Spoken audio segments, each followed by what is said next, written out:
Ubisoft is terrible.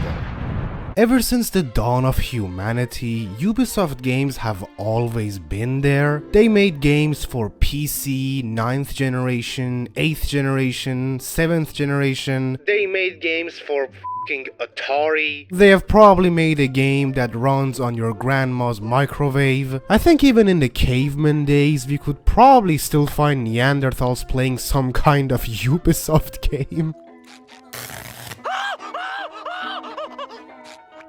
You simpletons doing? And most of the time, their games have very questionable quality. No, you'll tell me where it is. I do that, you'll have no reason to let me live. So you won't tell me where it is? No. Then you're of no use to me at all.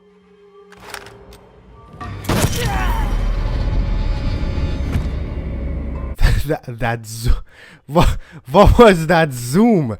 Did they make this in f***ing Gary's mod? It always feels like their games are just good enough, just on the line between garbage and playable, for you to gaslight yourself into buying them. I think at some point, someone in Ubisoft's office sat down and came up with the super secret Ubisoft game formula, which was basically boring main storyline, repetitive side missions, shittiest multiplayer known to man, and a main antagonist that pops in once every 10 hours to remind you who you are even fighting. And I'm guessing everyone in the office must have thought it was genius because they somehow squeezed 10 billion games out of this formula that wasn't even good to begin with. And just in case their game was even below their own formula, they will just throw in a famous celebrity to tickle your dumb ape brain into buying the game. Dude, I wish we got another good Far Cry game, man. Yeah, you know, it's been a while since we got any good Ubisoft games, and The diamond is the pinnacle of Carlos Fosito? And if the game was beyond saving, they'll just pull the plug. Ubisoft will single-handedly get France kicked out of the United Nations. But hey, if you enjoy Ubisoft games, that's okay, all power to you. Here in VD's channel, we have no wrong opinion. Except sometimes your opinion is trash. Kids these days probably know Ubisoft from their only still somewhat alive game called Tom Clancy's Pick, Shield and You Will Win.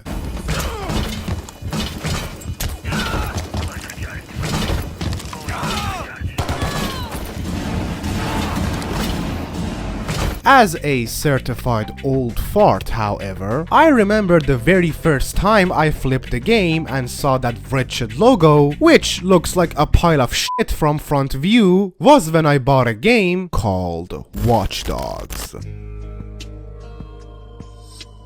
In the dark and unforgiving city of Chicago, where crime never sleeps and safety has lost its meaning, one man will rise to save us all. Take control of Aiden Pierce, the traumatized hacker vigilante who wants to protect the civilians from going through the experience he once had to. Basically imagine Batman, but he has a phone. That's Watch Dogs. A game so uneventful that being able to earn its achievements calls for a headline. What? This is a moment in history! Take a picture! With a multiplayer mode which doesn't work but still won't allow you to play a story mode game without internet connection. Absolutely genius game design. I am shocked that Watch Dogs hasn't won Game of the Year every single year. Oh look, it's even giving me some online game mod tips. Too bad I can't f***ing use them. As a kid, I really found Watch Dogs appealing. I mean, come on, a cool, badass loner with a long coat and a mask who can hack? That's like everything a boy who just hit puberty wants to be. Oh, he just like me. You're just like me, for real. Also, the fact that I didn't understand a word of English back then probably played an important role in me liking this game so much too. Because now that I have unlocked the skill of reading, I don't like it that much. I don't think it's that good. Oh, brother, this guy stinks! In Watch Dogs community, people mostly believe that the first game had the best story out of the three, which I agree, it does, but it's not really an accomplishment because the two sequels didn't even have good stories. Yes, we're getting bigger and bigger. Welcome to Dead Zone. Yes, I'm ready to go bastard hunting with you lot. Fuck yes. It's abominable. It's abysmal.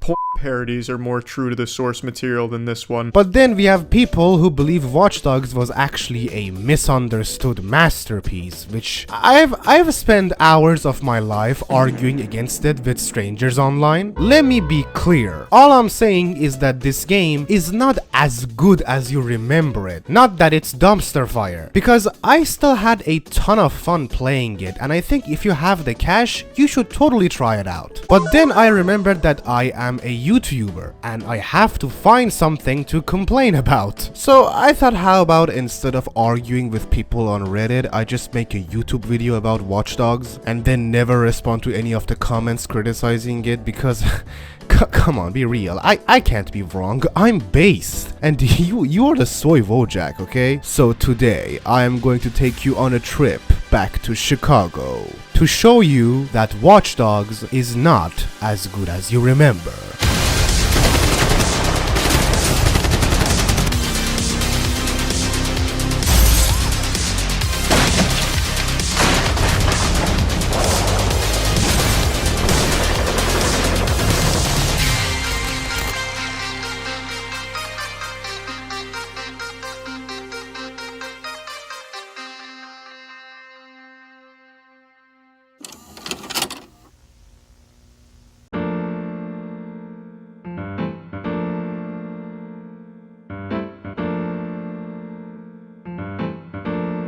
The year is 2014. The Lego movie has just come out, soccer games are the worst they have ever been, and Shrek MLG videos are on top of YouTube. Evil big corporations are stronger than ever, and one of them, named Bloom, has come up with a new operating system called the CTOS, which controls pretty much the whole city. They control traffic lights, billboards, facial identification, even fucking steam pipes. I'm not sure how, and everyone for some reason is just cool with this. Do they just like not realize that if the entire city is connected to one network and someone was to somehow find an access point into the system, they can literally control the entire city? Our story begins in the lobby of a hotel called the Merlot. This is you, Aiden Pierce. And Aiden really wants to buy the Fairy Feet collection before summer sale ends, so you are here to siphon money out of people's bank accounts, which is done by tapping your phone once. None of that fancy coding crap, just download a hacking app from Google Play. It works, guys, it works. Ubisoft doesn't lie. If we ignore every time that they lied, then they basically never lied. Your partner, Damien, is sitting behind his computer and extracting the money from people's bank accounts. We are the modern day magicians, siphoning bank accounts out of thin air. Do you hear yourself? The subtitles don't even match. Look at that. Secrets and lies floating in a cloud of data. I just reach out, pluck it from the sky, and it's mine. It's ours. Stay focused. This dialogue is just, I am evil hacker and I will do evil things with my hacking power. I am completely and utterly Totally evil. Why is the money coming in gradually? If I PayPal my friend $1,000, it's just gonna go in all at once. You know what really confuses me? Why is Aiden even there? Do you need to be close to people to hack into their accounts? Does Ubisoft know about internet? I'm going to guess not, given how garbage their servers are. Damien figures out that there's another hacker also infiltrating the system aside from the duo. So he thinks, hey, let's figure out who he is, because fuck the 100 grand we just made. Let's risk all of it to figure out who this random guy, which we do not care about, is. Yeah. This is big brain time. And the other guy triggers the alarm for the duo's plan to fail, so that 100 grand we just made, that went poof. All because Damien's greed. Damn it, Damien! I'm shutting down now. Don't you touch a thing. What the hell is that? We need to abort. We are not done. Help me. Damien, it's over. I'm disconnected.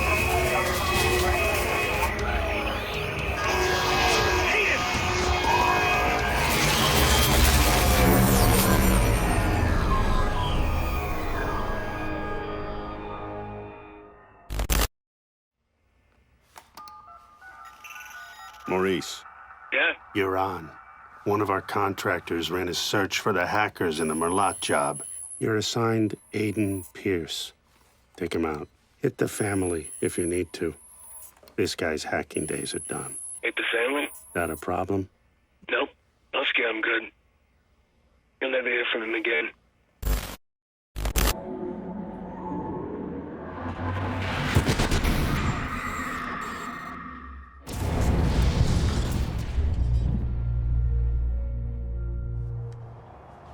You gotta believe me, man. Who gave the order? I don't know. You don't know.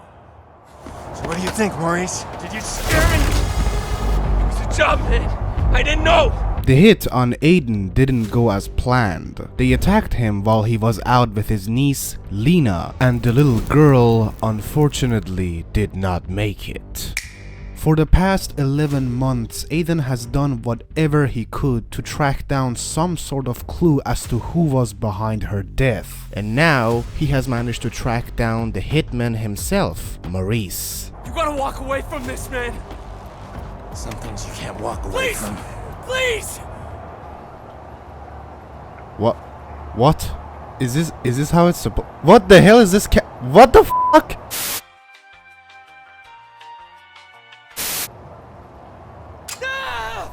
How's your memory now? Aiden is an okay protagonist.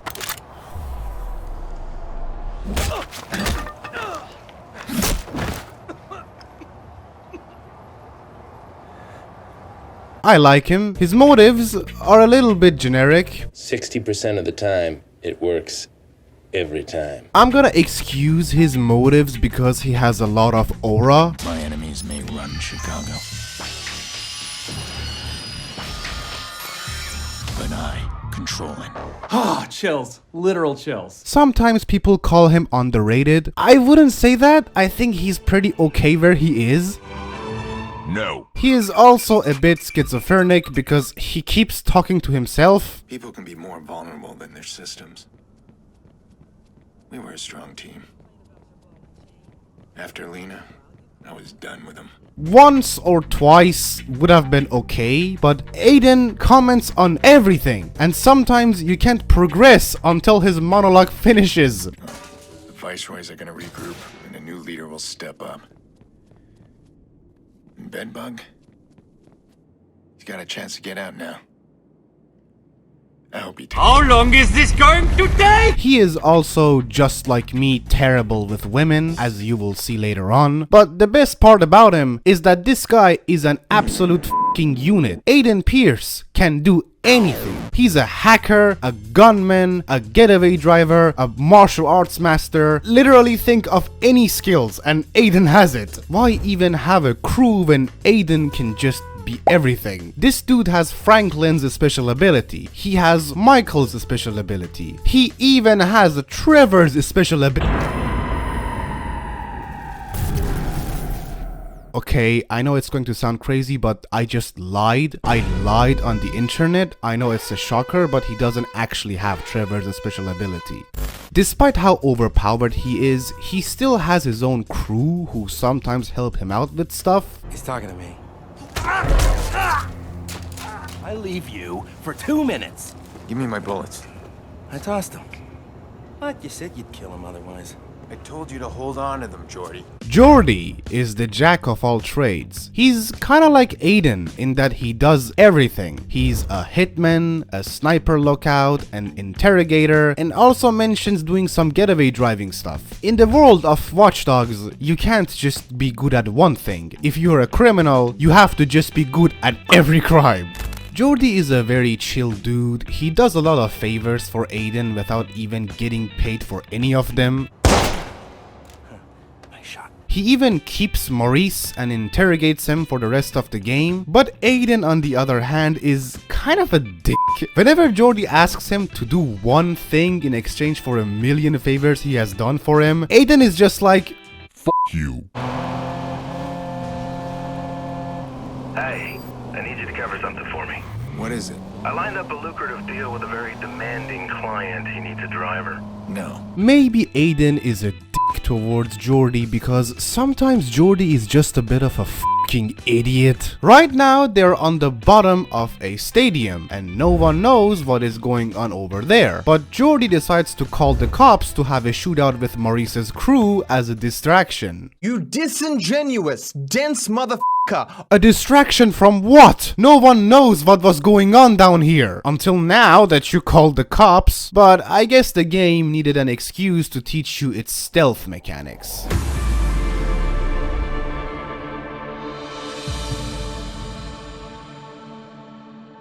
On the surface, the stealth in video games is pretty self-explanatory. You hide from people and when they're not looking, get close and take them down. And the same thing happens to Watch Dogs. Okay, did he seriously not hear that that this guy just let out? But if we go a bit deeper, Watch Dogs actually gets creative with stealth. It gives you a variety of tools which you can craft or buy that grows more as the game progresses, like the lure that distracts people.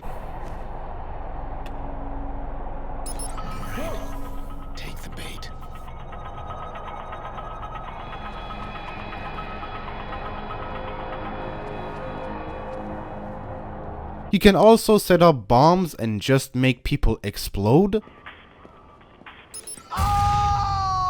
Or hack the steam pipes and make people explode. Or even hack their own equipment and make people explode. Fuck, man, this ain't motherfucking Afghanistan. I ain't the band. Ah! Sometimes the AI is good. It will see a gate open and immediately think, this guy standing right here, he must have opened it. Let me empty my entire fucking clip in him because he opened the gate.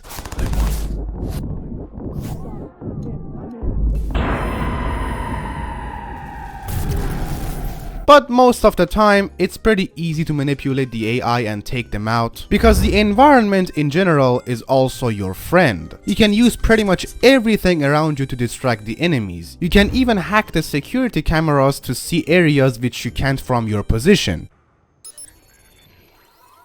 Which, by the way, none of the cameras in this game work against you. They are just there for you to hack. I get that they can't identify Aiden because he has I don't know, a Thatcher EMP or something in his coat. But you guys can still see that huge pixelated thing. That should raise some eyebrows. But everything aside, the most interesting tool to me is Blackout.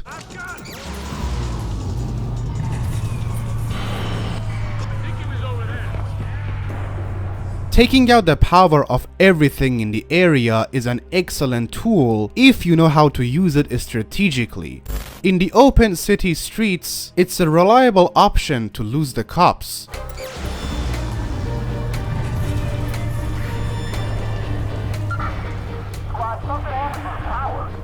and in close areas it can help you because the guards begin to panic and space out. But it's also a double-edged sword, because as crazy as it might sound, if something doesn't have power, you can't hack it. So you can't manipulate the environment to your own advantage anymore. You can't even hack the cameras to watch the guards' patrol patterns, so you are not even a watchdog, you're just dog. But all of that stealth creativity goes out the window the moment you realize a crazy detail. You actually have a gun. Say goodnight, motherfucker. Why even bother getting creative when I can just go around shooting people? You even unlock focus pill later on that makes you have perfect accuracy and slows down time. So remember kids, drugs make you better at what you do. But the biggest flaw of Watch Dogs shows itself in the first 5 minutes. In order to hack something, you need to be able to see it. Ubisoft, are you f***ing serious right now? Do you people even know how hacking works? Like, if my Discord account somehow gets hacked, does this mean that the hacker is in my room right now?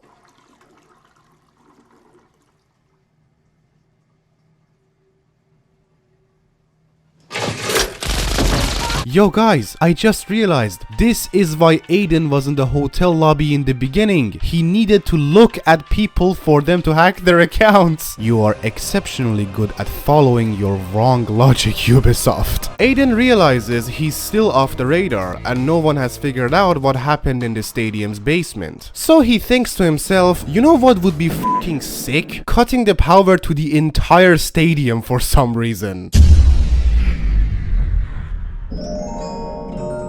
But since the game hasn't unlocked Blackout yet, our hacker mastermind doesn't actually know how to do it. Is it possible to learn this power? So he calls up another one of his friends called Badboy17, actual Xbox 360 username by the way. He is basically the guy behind the monitor. I know in Watch Dogs 90% of Chicago are hackers and technically they are all guys behind monitors, but he is the guy who is more behind the monitor. Aiden keeps him around because he is a member of a hacking group called DedSec. DedSec's giving you the truth. Do what you will. You guys remember DedSec from Watch Dogs 2, right? That band of lunatics, which the only memorable one of them was Wrench? Dude, DedSec was no joke. These guys did some serious stuff, like they stole a car with one of the most intelligent AIs ever, and then they just blew it up because of clout.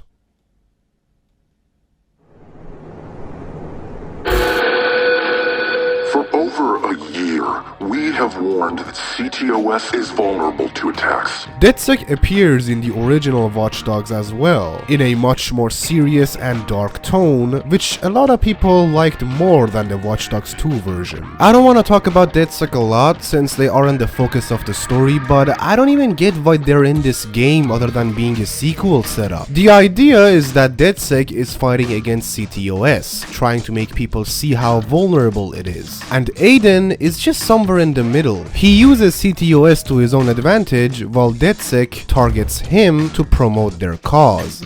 Someone is inside the network. We have seen him. You wanted the system hacks? You got me in.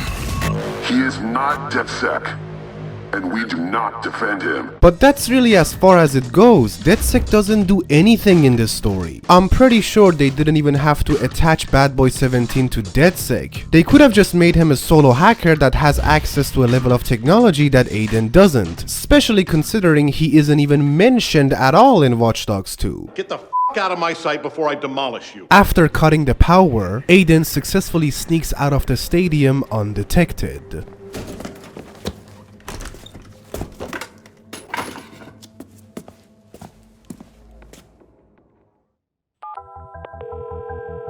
Where are you, Jordy? What? Gone. I'm allergic to cops, so's Maurice, but don't worry, I left you a present. Friend of a friend deals in pre-owned cars. Got a real beauty waiting for you in the garage across the street. Take it or leave it, I don't care. Gotta go. I could also just steal a car, you know. I can do some Grand Theft Auto. Reaching the prepaid car left for you by Jordi triggers the game to teach you its driving mechanics and subsequently how to ditch the cops, which is one of the things I really like about Watch Dogs.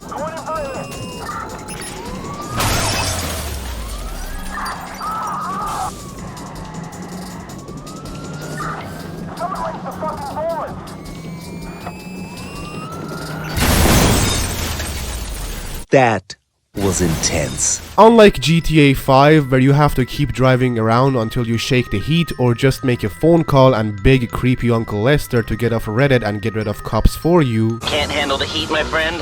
Okay, leave it with creepy Uncle Lester. Watch Dogs comes up with some unique ways to lose the cops. Aside from the wanted system, yeah, they just ripped that straight out of GTA and turned them into blocks. When you commit a crime, the police will start scanning the area to find you using the CTOS system in these yellow circles, and if you stay in them for too long, they will realize how sus you are, and then they beat you up. I don't know how this system works. What are they scanning for exactly? You guys have no description of the criminal. He could be anyone, like this guy, or maybe this guy. Oh, sorry, man. Yeah, like I said, it can be anyone. Maybe I'm overthinking it and we should just stop trying to make sense of a Ubisoft game. The cool part is, you can actually scramble CTOS scans for a short period until you get out of the search area. So you can prevent getting a wanted level because Chicago cops are so lazy that they won't even bother showing up to the scene if AI can't find the suspect first. Squad to all units, we've lost him. CTOS scan is a bust. I'm sorry, little Timmy. The guy who just ran over your entire family got away. Aren't you going to go look for him? Nah, I mean we told ChatGPT to find the dude and it couldn't do it, so we kinda just let him go. Would you be interested in donating to the policeman ball? In the earlier stages of the game, however, you won't use the jam comms a lot because you still don't have the skill to craft it, so you have to ditch the heat the old-fashioned way. But the difference here is that unlike GTA, in which you can ditch the cops with a 50-ton truck, cops actually keep up with you in Watch Dogs, so you have to use the environment like traffic lights to make them crash.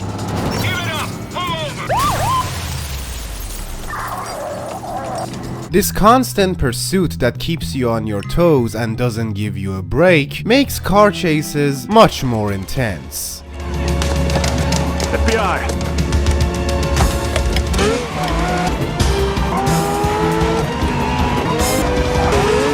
You're going down! Whoa! Oh no! Oh no! The chases can become difficult at times, so much that simply outspeeding the cops wouldn't be the smartest strategy anymore. So you have one more trick up your sleeve.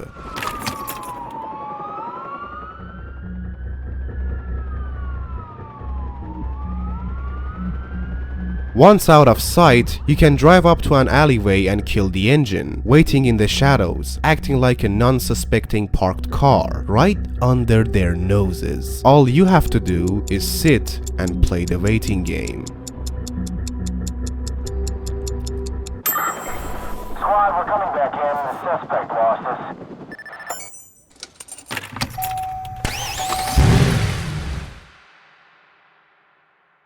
Aiden goes back to his dusty motel room, and he tries to make sense of whatever he could pull from Maurice when we get to see Aiden stalking his sister and nephew. Why are you sitting here? He's coming, right? Not like last time. Jackson, I did invite him. It's been so long. Are you sure you called the right number? Honey, your uncle's a different kind of person. It doesn't mean he doesn't love us. Aiden has been chasing after people who killed his niece for 11 months now, and so far, his investigation has constantly hit dead ends. I like how he put a picture of his sister and nephew in a square to remind himself to protect them, because I personally forget who my family members are every morning that I wake up. I tried to put on a new fit when I realized that Aiden has only one outfit in his entire wardrobe. This man does everything with that overcoat. He eats in it, he sleeps in it, he showers in it. Sorry babe, the Aiden Pierce overcoat stays on during the sex. It's been a rough day and I decided to catch some sleep.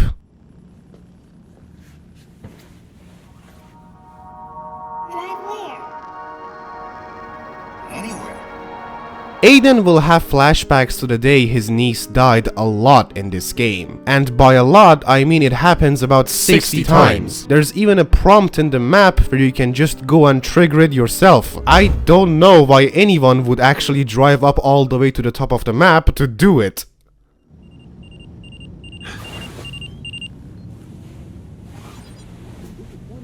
Sick of remembering her that way. It's never a dream of her tiny face pressing the window when she knows I was coming over. Or that little wobbly... Aiden, please stop monologuing about everything. Please, I just want to play this shitty game. You know, some people start their day by having a fresh cup of coffee. Or maybe messaging their significant other. Maybe watch the news to follow up on what is going on around the world. But Aiden starts his day by spying on random people through city cameras. Because this is a Ubisoft game. And it's time for, you guessed it, side content.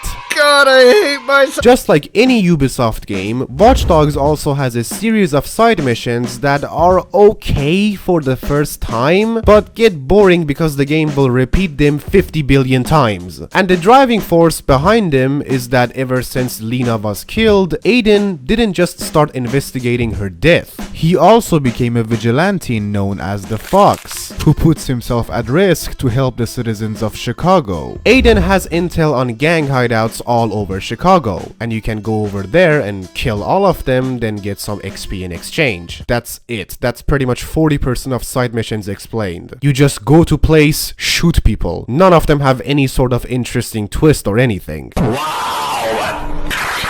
You can also take down criminal convoys, which crazy idea. You are not going to believe this. Please grab a glass of water to prepare for what I'm going to say. Instead of bad guys being in a building, now they are in cars. Alright. Game of the year winner is... Watch Dogs side missions.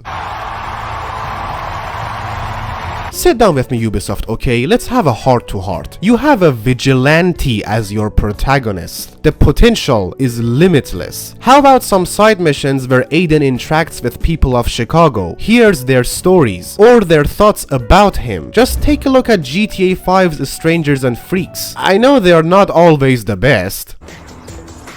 Run on the road! Take that traffic head on! Yeah, I could have guessed you were one of those. That space is yours!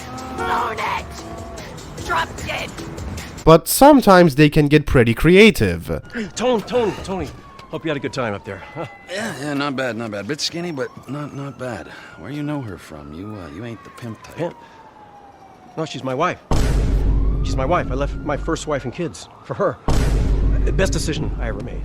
Oh, fantastic. I mean, she's been the making of me. Whatever gets you off, man. Or even the random events where we recover someone's stolen purse and then return it to them. Sometimes you actually meet useful people in random events and you can even hire them for the next heist, which actually encourages people to explore the entire map. But do you know how they encourage you to explore the map in Watch Dogs? Signal towers that open parts of the map. You did this 50 fucking times. Why don't you try something new? I guess they did try to make Aiden interact with civilians, but in a very lame way. By hacking into the CTOS, Aiden has access to the Bellwether algorithm, which can predict what people do next based on their lifestyle choices. So it can know if you have a chance of committing a crime in the next 5 minutes or be the victim of a crime. Really? How about this? Did your algorithm predict Among Us twerking in a Watch Dogs video? I bet it didn't, because it's bullshit. The CTOS will send a notification to Aiden's phone telling him that someone is about to be mugged at some part of the city. You'll drive there and find a guy who has a chance of being the victim of a robbery. It's funny because no one else in the area has even 1% chance of being robbed. Just this one guy, because everyone else apparently took self-defense classes. You'll sit there and probably play some Subway Surfers on your phone because nothing will happen for the next minute. Then some guy shows up and tries to rob the victim. You have to intervene, then start chasing him to take him down, which usually just comes down to this.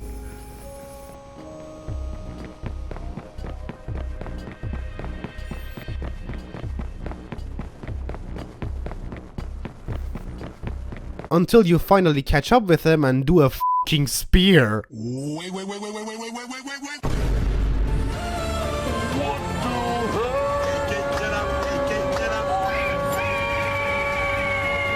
You can also just shoot them.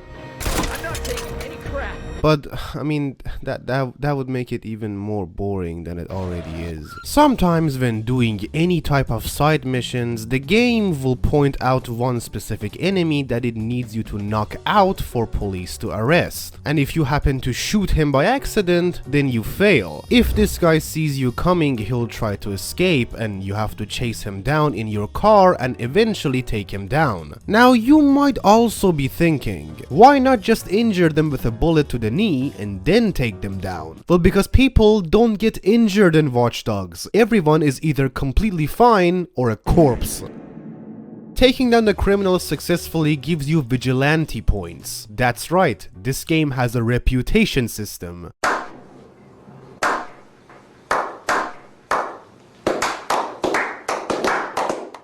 Look, I know why a reputation system has to be in an open world game, where the protagonist is supposed to be a good guy, but he could also run people over because he felt like it. This is done to discourage the player from doing things that wouldn't make sense for the protagonist to do. The most notable example is of course Red Dead Redemption 2, where you can either be nice or be a complete dick towards everyone. Hey, Sheriff. Morning, son. I like you, mister. You have a kind face. The kind I like to punch. In Red Dead Redemption 2, the honor system is very important. Every time you hear that ding, it's like being on those Heisenberg stuff. Because it changes how Arthur interacts with people, and it even determines whether he will reach redemption or not. Hence the redemption in Red Dead Redemption 2. Naturally, it wouldn't make sense for a vigilante to shoot random people because he was bored. So if you hurt civilians, you will lose reputation. And while this system seems reasonable, it doesn't make any sense in the context of the game. The writers gave Aiden a trait, which is being vigilante, but it doesn't line up with Aiden's personality at all. Because Aiden is a man who cares about himself only, to the point that he's willing to go through anything and anyone standing in his way. He doesn't even help out people who are helping him out. Someone shot up my motel room. My sister's gone and I have nothing. You are not my priority right now. His vigilantism doesn't even play any part in the entire story, except people bringing it up a few times. This in turn makes me believe that the whole vigilante subplot was purely put into the game just to make room for side missions, and they had to squeeze in the reputation system because now that Aiden is a vigilante, he can't just go around killing people. But the worst part about it, the bottom of the trash can, is how the vigilante system affects the game, because it almost does nothing. What's it all mean? What's the point? If your vigilante meter is positive, people will call the cops on you less, even if you literally steal their cars. And if it's negative, they'll call the cops on you more, which, by the way, you can just snatch their phones. Don't worry about the 911 operator either, he just doesn't care. Hello, this is 911. What emergency service do you require? Help me, I'm getting robbed! Send someone! Hello? Hello? Must have been the wind. How about making the city react to Aiden based on his reputation? Maybe a discount from the gun shop owner that just happens to be a fan of the Vigilante. Or if the meter's filled all the way to the top, some free stuff. I think you get the point. The reputation system sucks.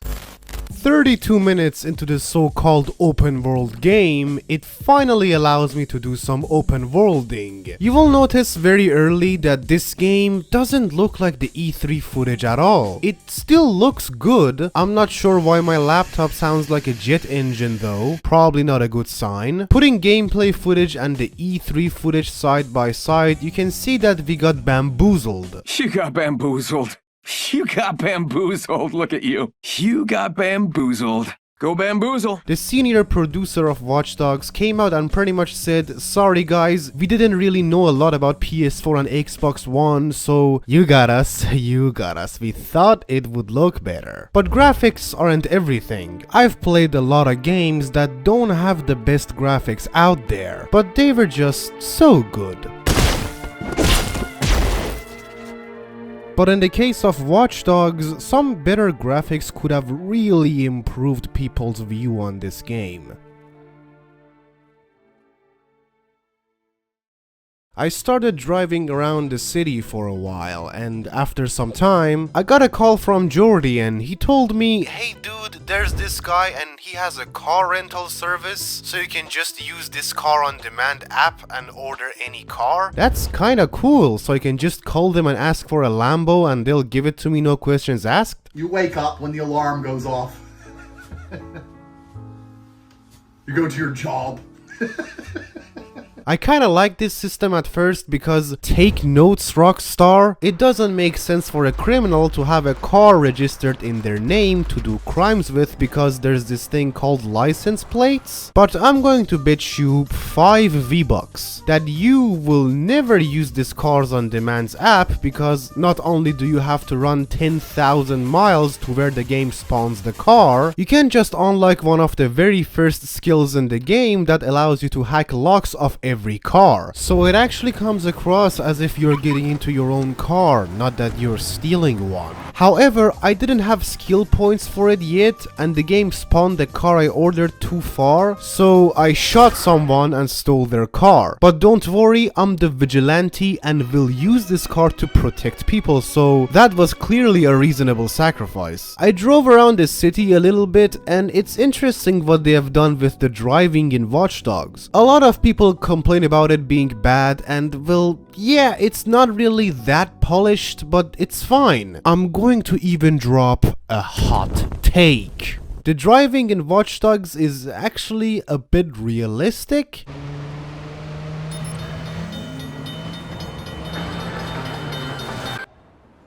What? What?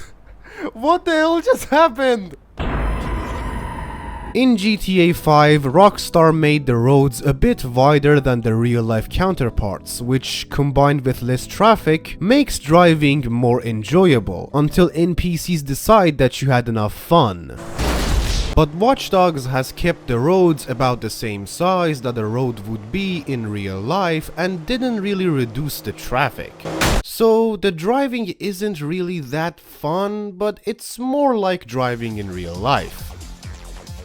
I'm not saying driving in Watch Dogs is more fun than GTA, because it's not, and I don't even think Ubisoft did this intentionally, because the streets of Chicago in this game is just barely resembling the real life Chicago. The developers pretty much came up with most of the map and put in some familiar hotspots, then thought, yeah, we'll slap Chicago on it, that's a hard day's work done, now let's go make another generic open world game. It's like they went the exact opposite of GTA, because Rockstar builds their maps around real life cities. They just make them smaller and change their names because they had enough controversy for one lifetime. Hillary Clinton tried to cancel them once. They turned her into a statue, but if I want to give Ubisoft credit for one thing, the city is actually more interactive than GTA 5. You can do all sorts of open world activities, like drink a bottle of cola.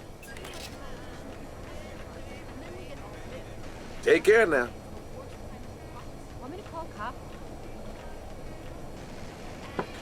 Or a bottle of beer. Take care of yourself. We're already in it up to our necks with our father. The house, Jesus. You wet yourself. I laughed so hard. Or a bottle of energy drink. All right then.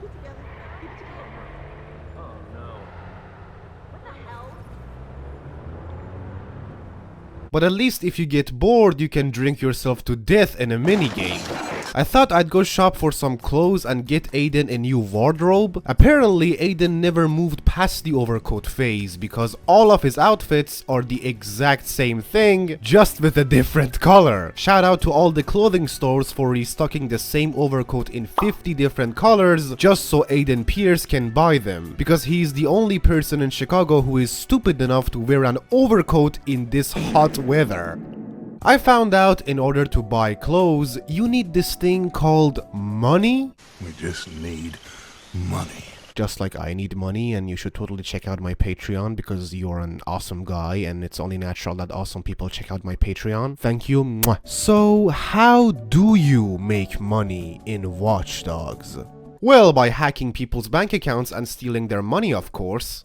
Oh man, your brother was murdered? Oh man, that sucks. Thanks for the 900 bucks though. Our selfless vigilante, everyone. What I do like about this system though is that you don't actually transfer money directly to your own bank account. By hacking people's phones, Aiden sort of copies their credit cards virtually and then hacks the ATMs into thinking he is withdrawing from their accounts. When I think about the fact that Aiden steals money from the same people he wishes to protect, the most obvious conclusion is that this is just an oversight by the developers. But after thinking about it for a while, hear me out, I might be reaching, but I think this could be intentional. Because reading through the story of Watch Dogs in hindsight looks like the study of a broken man turned vigilante who isn't afraid of extreme solutions. But I prefer to see it as the study of change. Aiden is not the man he was at the very beginning of the game. While originally he was a criminal trying to score big, after the passing of his niece, he broke entirely. Throughout the 11 months of him searching for Maurice, Aiden's personality and beliefs has changed significantly, arguably for the worse. And while these new game mechanics that cater to his new personality are available very early in the game, his new self is revealed gradually over the course of the plot. Throughout the story of Watch Dogs, we learn that Aiden is a mentally deranged guy. He believes himself to be the judge, the jury, and the executioner. He could be thinking that stealing money from people's accounts is a good thing because he's going to use the money to protect the same people. And since he thinks of himself as a righteous figure, he sees nothing wrong with doing so. Still, I'm not sure why Aiden doesn't just either hack the ATM into pushing out all of its money, or just steal from criminals or extremely wealthy citizens.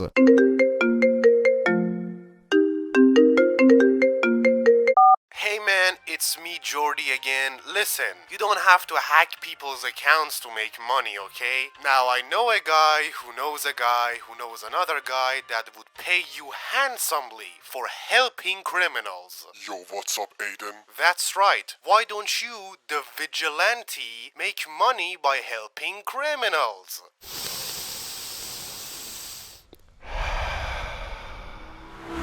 Aiden is apparently one of the best getaway drivers in Chicago. I'm not sure how they reached that conclusion. Oh my f***ing god, I crashed my own car too! There are fixers around the city that are willing to pay Aiden to do some driving. They'll ask you to be a decoy car in an ongoing robbery or retrieve an abandoned getaway vehicle without getting busted. Or sometimes even chase down a guy and kill him. And Aiden is willing to help criminals who have stolen a lot of money and probably killed a lot of people while doing it. Do you really still need me to convince you why the vigilante system is complete bullshit? Imagine if Batman showed up and stopped some guy from robbing you, but then he punched you, stole your wallet, and drove away with your car. But there is actually one good thing about the fixer contracts, and that has to be the music. People don't talk about the music of Watch Dogs because it's not really anything special. But the fixer contracts have one soundtrack. Yes, it's just one soundtrack, but it is dynamic. Which means it changes and goes into different phases based on what is happening. Here's a demonstration of how the music applies in one of the fixer contracts. 5, 6, and...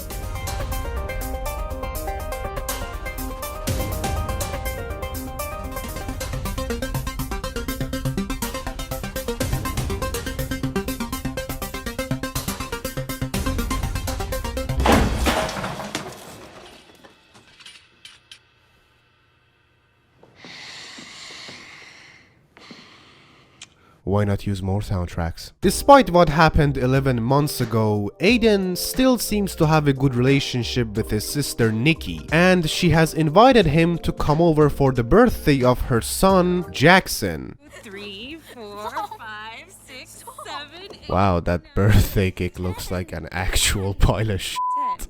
But you know, worse than the cake is the fact that Aiden showed up to the birthday of his nephew without buying a gift. Like he couldn't even stop by to get a Funko Pop or something. No, he just shows up. Hey guys! I come in? Seeing Aiden so close with his sister made me think that Aiden must have lied about Lena's death to her. He probably told her people wanted to steal their car and it was all an accident. But that wasn't the case. We see in a flashback that Aiden just admits to getting her killed. I killed her. And not only is she really chill about it, she is comforting Aiden? This is about letting go. I know. We've all suffered a horrible nightmare, but you have to stop trying to fix it.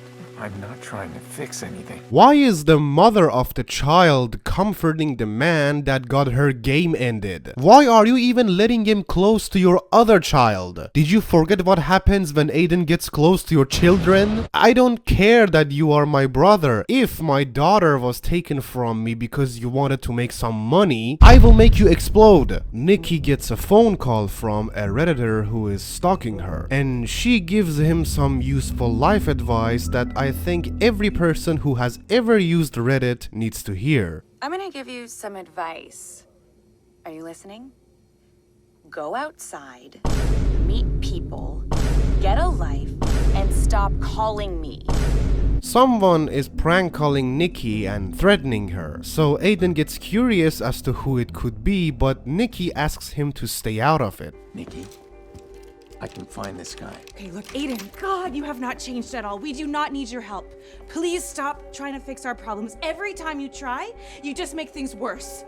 Nikki is afraid that Aiden getting tangled up with these people could potentially lead back to her and her child. But we all know Aiden, he doesn't give a shit what you think. He'll do whatever he thinks is right. So he traces the phone call. Conveniently, the prank caller is just around the corner. I guess it's not just hacking. In Watch Dogs' world, you need to also be able to look at people to call them as well. Peter, the caller ID says you're calling from the kitchen. In fact, I can see you. Aiden starts chasing after the guy because this can be a lead for his investigation. He needs to know who is threatening his family. So he makes his car crash and then shoots the guy. Which is a very reasonable response to someone prank calling you. Aiden then calls Bad Boy to trace his phone calls. Bad Boy traces the call to somewhere in the Loop district and tells Aiden that he has to hack the CTOS signal station to open the district for him to pinpoint the call. I think Ubisoft knew no one would want to do their side content, so they just told us, how about you shut up and do what I tell you to do? Now this signal station is apparently very well guarded, and Bad Boy suggests Aiden gets himself some new weaponry to even out the odds. So I paid a visit to the nearest gun store to see what they're offering. And I gotta say, I like the fact that the guns are a bit more down to earth in Watch Dogs. And you can't just buy a fucking rocket launcher.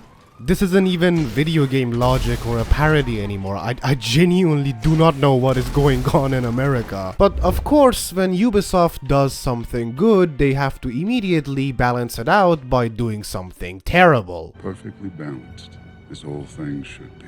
The weapon system in Watch Dogs is kinda shit. The guns are put in different classes and ranked from 1 to 5 stars, and the more stars a gun has, the better it is. Which means if you buy a 5-star pistol, there's no point in using any of your pistols that have less stars, except the silenced one. You stay here. There are multiple silenced guns in the game, but you don't really need them because you can headshot people with the pistol anyways. But what if you don't want to approach stealth missions with a silenced pistol? Maybe you'd want to pick your own gun and then put a silencer on it. Well, first of all, give me that, and second, you can't, because there's no attachment system in this game. Fuck you and the gun you like. But we're not here to shop for any gun we like. The game actually wants you to buy an assault rifle to attack the CTOS station with. So I bought one. Thank you. Then I drove to the signal station and took down everyone without using the assault rifle. And I threw Bad Boy in the system to track the call. I'm hacked in. What? You mean you're in the CTOS already? I'm looking at the network as we speak. You got your access, and I've got mine. Hey dude, it's me, Jordy again, just calling to let you know that one of my associates needs a getaway driver, and since I'm taking care of that guy you beat up an hour ago, you kinda owe me for this, so drive.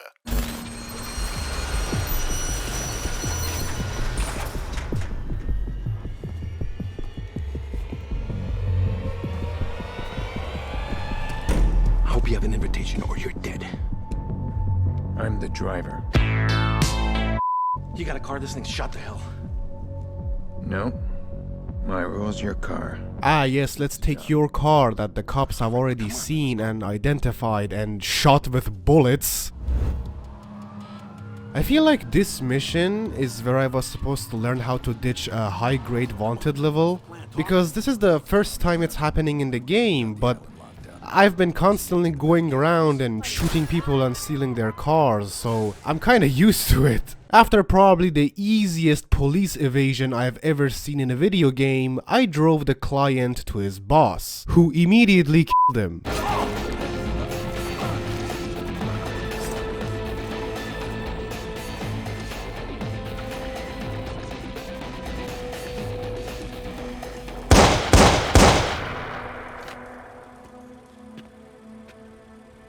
This is Lucky Quinn, the head of the most powerful crime syndicate in the city called the Chicago South Club. He is pretty evil, crazy observation, I know. You don't even meet him that many times in the game, I think it's about twice before the final confrontation. But he is literally the main villain of the game. But you're not supposed to know that yet. Sorry.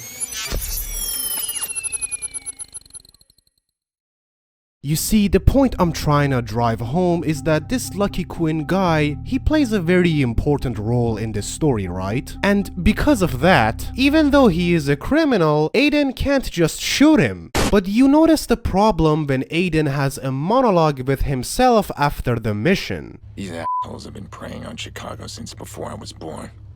I could have done the city a huge favor if I put one between his eyes. Then why not end him now? You have him cornered in a dark alleyway with one bodyguard. You take on entire armies of armed men. You can just put an end to this mob right here. And this is exactly what I've been trying to stay away from. It always comes back hard.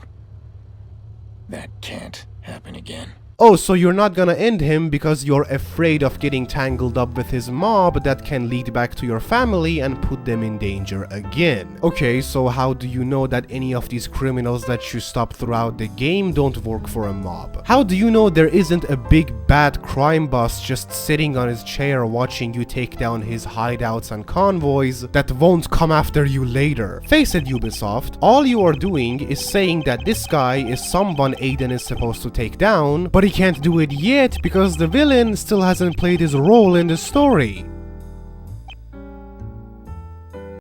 By the way, shout out to the car for completely repairing itself after the mission. Los Santos Customs, get out of here. In Chicago, the cars just repair themselves. Bad Boy 17 calls and asks Aiden to meet up with him for the first time ever, because he has some very important information, and as we know by now, in order to give someone information, you also have to be able to look at them. So Aiden drives up to the meeting spot and tries his best to find Bad Boy 17. Bad Boy? What?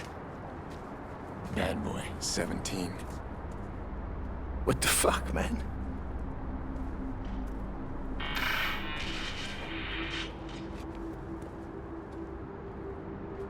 Bad Boy 17? Clara. Clara.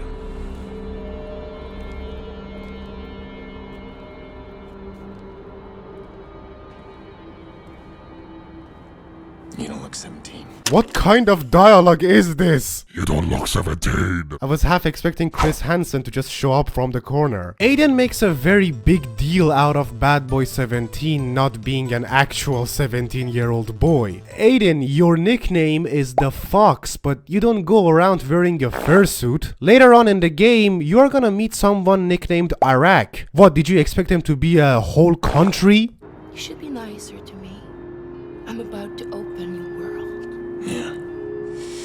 Well, you're not the first woman to promise me that. Yeah, you know, those women probably all ran away if you treated all of them like this. After their conversation, Clara calls Aiden to tell him that she has traced the caller, and also gives Aiden access to DedSec technology that unlocks a bunch of new skill trees for you. Which is nice, but don't you think it's a bit stupid that you gave me all of this about an hour into the game? I feel like this is something you should either give me from the very beginning or halfway through the game. I don't mind a game having a skill system, but in Watch Dogs you rely on them so much that you really want them.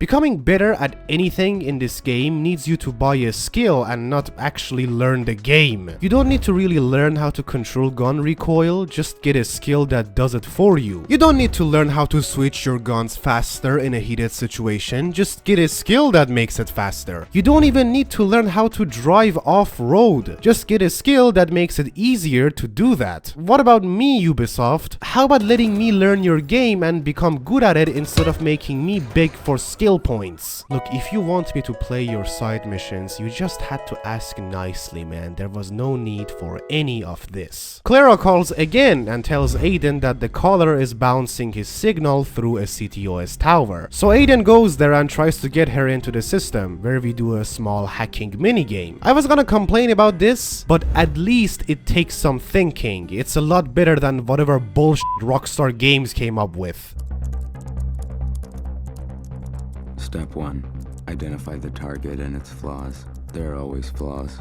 I learned that early in life. Now, it was at this point during editing the video where I made a very unfortunate discovery about myself, and that is the fact that I am sadly French, which I apologize for. Now, you might be thinking how I made this discovery. Ubisoft told me so, because it started showing me French keyboard prompts. I don't know what this button is. I pressed every key to maybe hit it by chance, but it made me jump out of my car. I actually had to reset the game to make it switch back to English, by the way. After brutally gunning down about 50 people, our expert hackers finally traced the call to an apartment.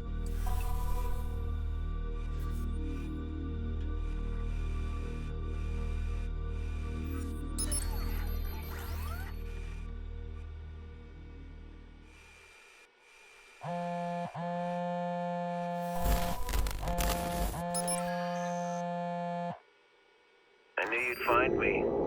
You always were one for a mystery. How are you, Aiden? Damien Branks.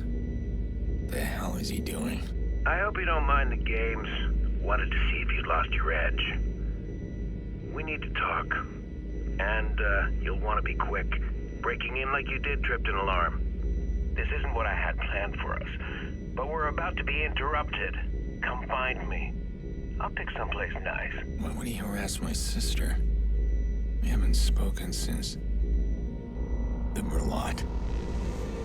Aiden and Damien haven't been in touch ever since the Merlot job at the very beginning. But now, it seems like Damien needs Aiden for something again. You know, phones, they're this amazing thing. You can use them to call me if you have something to say. But I guess you can also harass my sister and have me kill a lot of people to track down your call and then ask me to meet. Yeah, that works too. Aiden drives to a nearby park and meets with his former partner after a year. A clever boy. Drinks aren't ready. Damien. Tell me you miss me. You had that punk call my sister.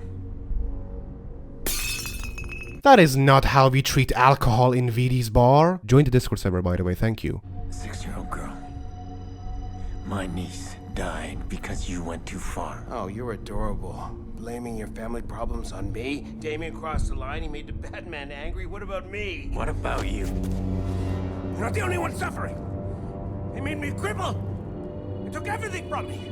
Ah, Aiden, both of us are in so much pain, you and me. You lost a member of your family, and my leg also hurts a little bit. You and I, two men suffering from extreme pain. Damien tells Aiden that he has been looking into the Merlot job and he discovered why the alarm was triggered. He believes there was another hacker. They don't know who he is, but Damien has a lead. And since he has a little oopsie on his leg, he wants Aiden to trace the lead. This is a perfect chance for Aiden's investigation. The other hacker that stopped Aiden and Damien could be connected to whoever put a hit on Aiden and costed him his niece. So of course, Aiden refuses and leaves.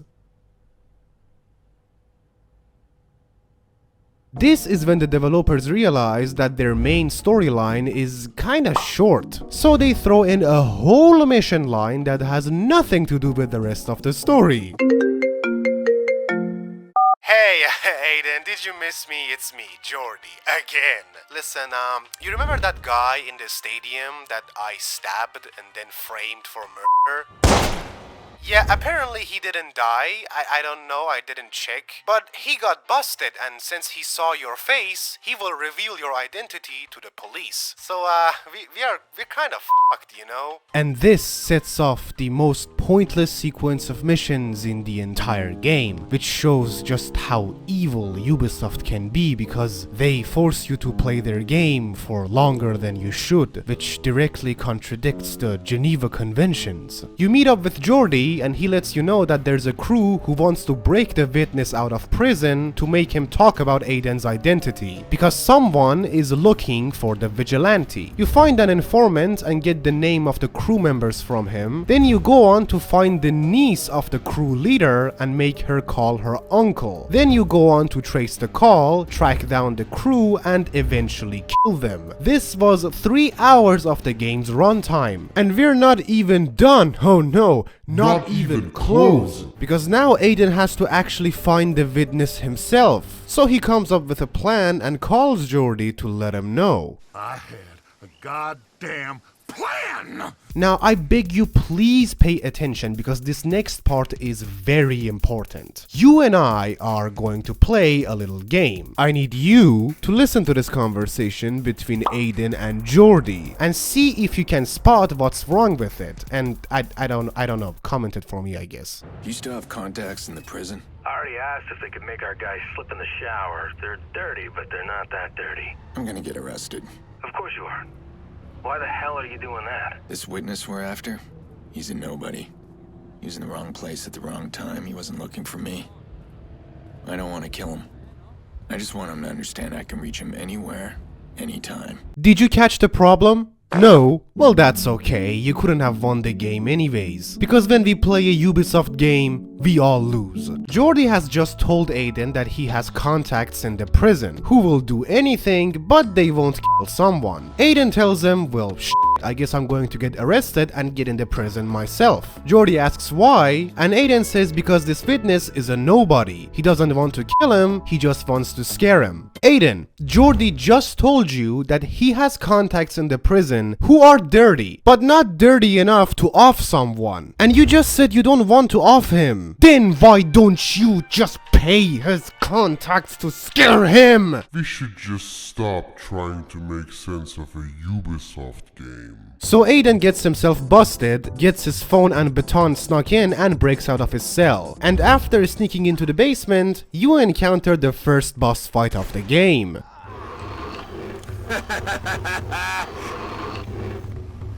On site. Engaging target now. Take this guy out.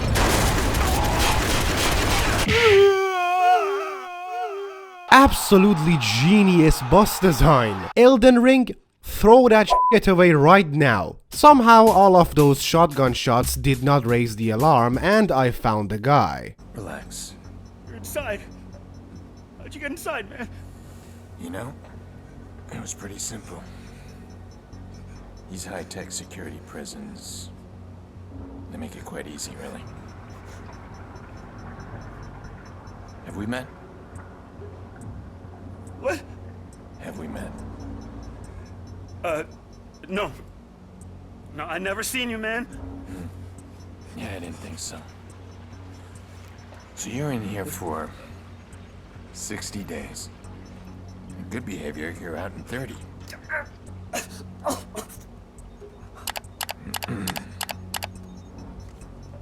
What does that say? 60 years? What are you doing, man? I'm just showing you an alternate future. You know, in case you get the urge to share your stories or make a deal with the cops.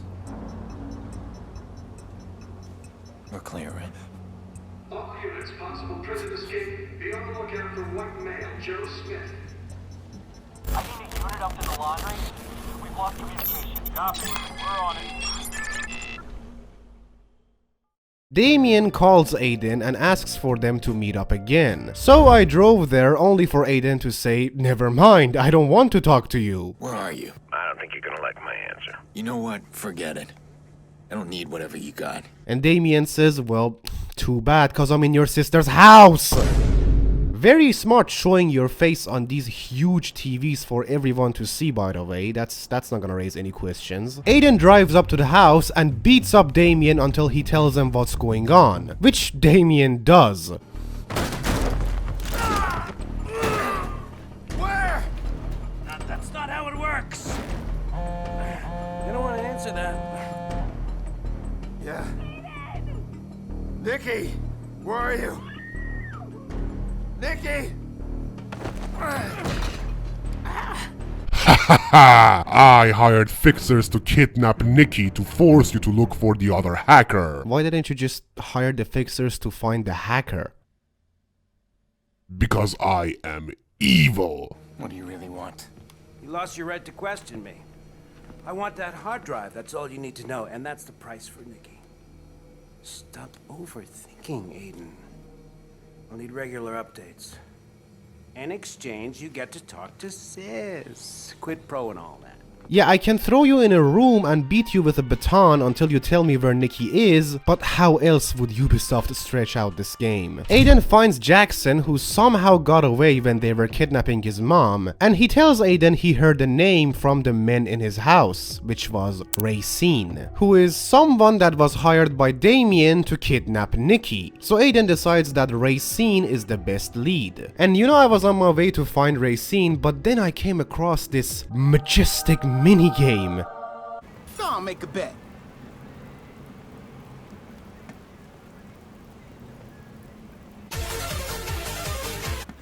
Oh, did I lose you? No, you didn't. It's that one. It's not even hard. Yeah. Damn, man, I'm trying to make a living easy.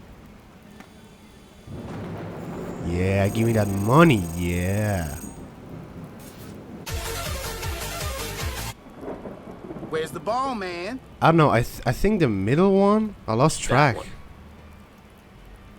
No. Dude, I think I just lost it all. I'll clean it all up. Eventually, Aiden finds Racine. He tries to run, but has a little accident. So I started to kill his bodyguards and shot a civilian by accident too. But who cares? In this world, your life is worth 10 reputation points. I managed to hunt down Racine, and I don't think I did anything lethal.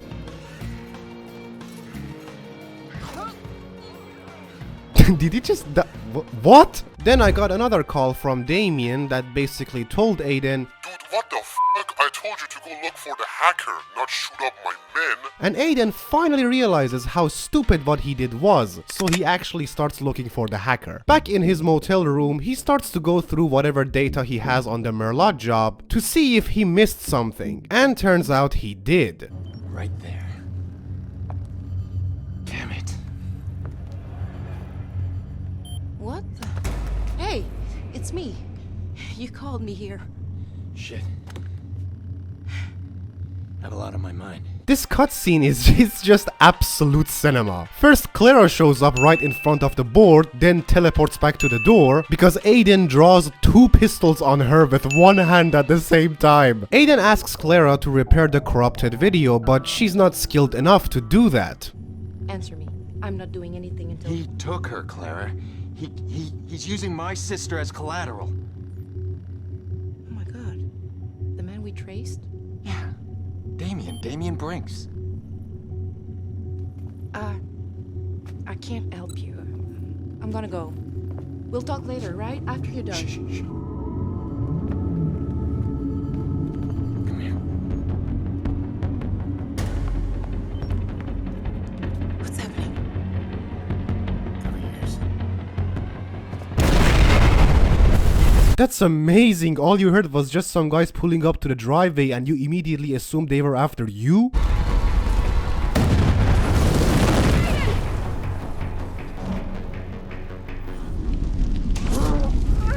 And you were right? How? What? Just imagine if Aiden had ordered pizza and he forgot about it and the pizza delivery guy just opens the door and gets f***ing blown up. Damien then calls Aiden again to shit talk him a little bit more, but at least Aiden gets to talk to Nikki. Look, I know Damien. He's not crazy, he won't hurt you. Just be careful around him. What do you mean you know him? He kidnapped me. He's trying to get to me through you. What? I'm not sure exactly why I did this when playing the game. I may be stupid. So now that Aiden is homeless and lost most of his technology, he meets up with Clara and she tells him that there is an abandoned bunker in this island which used to be the very first test site for CTOS. And conveniently for them, there's a lot of tech also just left over there. Now CTOS doesn't want people to access the bunker, so they just turn the bridge around. Because Because as we all know, if there isn't a bridge to somewhere, there is just absolutely no way of getting there. Lucky for us, there's a guy who built his own remote for the bridge called Tobias. Now, before we hunt down this guy and probably beat him into giving us the remote, I had a eureka moment. A 10,000 IQ strategy. An idea so smart that just thinking about it would make me transcend into a higher level of being, superior to a mere mortal. I will outsmart the game by getting a helicopter and just flying over there. You were probably expecting me to try getting a boat, which you can by the way, but just like I told you, I'm f***ing stupid. I knew the famous O'Hare International Airport was in Chicago, so I just had to find it on the map, and I started looking around trying to place it on different parts of the map to figure out it's not in the game. Because there is no airborne vehicles in the game. Oh, the cops can use helicopters, but you, f*** you. Some people are okay with no airborne vehicles being in the game because, to be fair, the gameplay and missions are all structured in a way that doesn't really let you use any of them. But I would have still liked them, especially because at this point, they're pretty much a standard part of open world games, including Ubisoft's own games.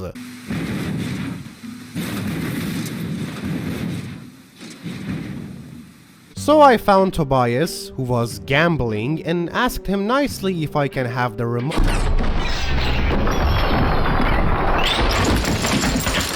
Bro, what the fuck? It's just a remote. Eventually I caught up with him, and Aiden used his strategic manipulation speech techniques to convince him to hand over the remote. Let me have it. Yeah. Fine. Sure. Nah, I'm not buying this shit. So the guy that throws a fucking table and then runs for his life is just so easy to convince that just telling him, can I have the remote, would convince him to give you the remote? You can't scare me, Batman. May I have the bridge remote? Yeah, you take it. So I made it to the bunker, then had to restore its power. It was pretty boring. It took a while, but eventually we found our way down to the bunker, the very first test site for CTOS, and Aiden's new safe house. Home sweet home. With the new technology available to the crew, Clara manages to trace the IP address to a district called Rossi Fremont. Now, this district is so screwed up that it has been entirely taken over by the Viceroy's gang. And in the very middle of it is a building that has some very sussy stuff going on inside. So Aiden wants to take a peek. But he can't just hack the CCTV from here. Remember, he has to be looking at it. So we go over there and hack in manually. Then go all the way back to the bunker to look into the cameras. Because we can't just look into the cameras on our phone anymore, I guess. Not used to being a team. No, I'm not. Was that so hard? Oh, will you two just get a room already? So we start going through the cameras of Rossi Fremont, and there's a lot of evil stuff going on, as they would in a gang hideout. But eventually we get to see something interesting. Fuck leprechaun can suck my lucky charm. Fuck's a stoat. Yo, it's a weasel, man.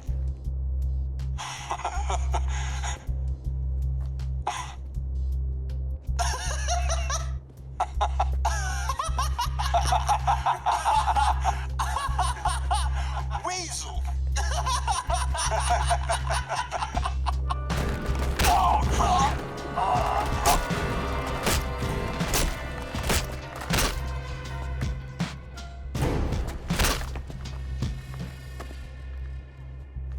The man you just saw is the leader of the Viceroys, Delford Wade, who goes by the nickname Iraq. He is also pretty evil, and he has a super secret room that the IP tracks into, so we have to find a way to break in. This is usually the part in the game that Aiden goes to place and shoots people. But not this time. This time we need a more elaborate plan. Pre-planning. The doors of this building in the middle of Rossi Fremont are all fitted with encrypted security, which our hacker protagonist with his hacker sidekick cannot hack. And where's the bypass chip? Well, of course it's around Iraq's neck. But how are we going to get close to Iraq? Well, lucky for us, we can blackmail his cousin, Bedbug, who we know wants to overthrow Iraq and become the leader himself. Or on the other hand, if we manage to convince Bedbug to do our bidding, Aiden wouldn't even need to go in there himself anymore, because Bedbug can go in there with the chip, get inside the room and snatch whatever is in there for us and get out. Aiden calls up Damien to give him some update and in exchange gets to talk to Nikki again. Nikki, just don't listen to his bullshit. You afraid he'll give up your secrets? I got no secrets. Seriously, Aiden? You expect me to believe that? I'm your sister. Well, shouldn't my sister be cutting me a little slack? Really? Oh, because I'm being held by your friend and you need a little slack. Are they joking around? Why is she still cool with Aiden? Like, he took away your child and now someone kidnapped you to get to him. Why are you still joking? You would not want to see this man again. So I found Bedbug's house and tried to hack in.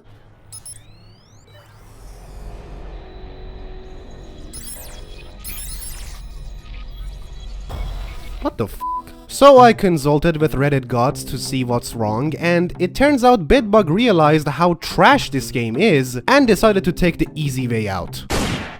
No, but seriously, apparently there's a glitch that makes it so if you try to hack into Bedbug's house, the floor just disappears and he falls. They haven't fixed this since launch, by the way, so we have to do it. Apparently, if you start shooting at Bedbug's house, he will try to run and get stuck on something that makes him not fall. You know, we gotta really give credit to Ubisoft for giving you so much room to come up with such creative solutions for your problems in the game. It's not a job for Tyrone. It's a job for Bedbug. Come on, Grandma. Bedbug doesn't even mean anything. Yeah, it does. It means I'm a player. Oh, well? A bedbug can get into any lady's bed. You could probably convince me to swallow a metal pipe before having that conversation with my grandmother. Okay, so Bedbug leaves to go to a meeting and Aiden has to follow him, and I failed a few times, but we don't really talk about that. Bedbug meets up with one of his snitches that tells him that Iraq is going to send Bedbug on a one-way mission, which he won't be coming back from. And then Bedbug tries to off him. I do not know why. Aiden needs this guy alive to know more about that mission and to get some blackmail material from him. And this escort mission is very interesting because usually in escort missions you are there to look after the escortee yourself, but here you take the role of an eye that is watching over them, an Overwatch if you will, and you have to guide them without getting spotted. Some people don't like these missions, but I do, since pretty much the whole game you're always just going in aggressive. This is at least a breath of fresh air. Too bad you don't actually have to escort him though. You can just let him get detected and hack his dropped phone. I almost said something positive about your game, Ubisoft. Almost something positive. Now, Bedbug wouldn't be useful if he was gone, so Aiden drives up to the location of the mission to take out everyone before Bedbug arrives. And since you have arrived early, you can set up traps to catch the enemies off guard. It's actually pretty cool. You can use the clues that are left from the last time the gang members were here, like cigarettes, to predict if someone is going to stand there and try to blow them up. You can even get creative and hide your bombs in places they wouldn't expect. Play your cards right and you might take everyone out all at once. The last remaining guy drives back to Bedbug because their plan to set him up didn't work, so we follow him. Ow! Eventually he leads Aiden to Bedbug in a park, so Aiden shows Bedbug the blackmail material in public monitors in front of everyone. You're not very bright, Aiden, are you? Why you keep calling me, man? You gonna get me killed! Bedbug tells Aiden that there is an underground auction for trafficked people, and Iraq is most likely just chilling there, shopping for some humans. But Aiden can't get in, he's not on the list. So he finds someone who is on the list, takes him out and steals his identity, then pulls up to the function, and everyone is just cool with him. I'm guessing no one has met the guy we just offed. Aiden finds a girl that was meant for whoever he is impersonating, and you know the thing about this girl is that this is the same character model from the beginning of the game. Now usually this would be pretty cool and you'd be shitting rainbows like, oh my god, it's the same woman from the beginning, but I'm not sure if she actually is, because in Watch Dogs sometimes a character model gets reused multiple times. For example, you see this dude who worked for Lucky Quinn, well later on he is guarding someone else and eventually he is a bartender. We can even spot the same character model playing poker with Tobias. So either this man is absolutely terrible at keeping his jobs and had to eventually resort to gambling, or we are seeing some reused character models. And as we all know, reusing character models is the biggest sin in gaming history. I am launching ballistics at Ubisoft HQ as we speak. Aiden decides to rescue the girl, but they can't just waltz out of there, so he demands they deliver her to him in the auction. Then he drives over there and finally finds Iraq. The risk is allowing yourself to be seen as weak. Relax. Do what you have to do. Don't make a circus of it. My men are stretched. Your men are expendable, Mr. Iraq. Business must proceed. Meantime, find out who killed my men.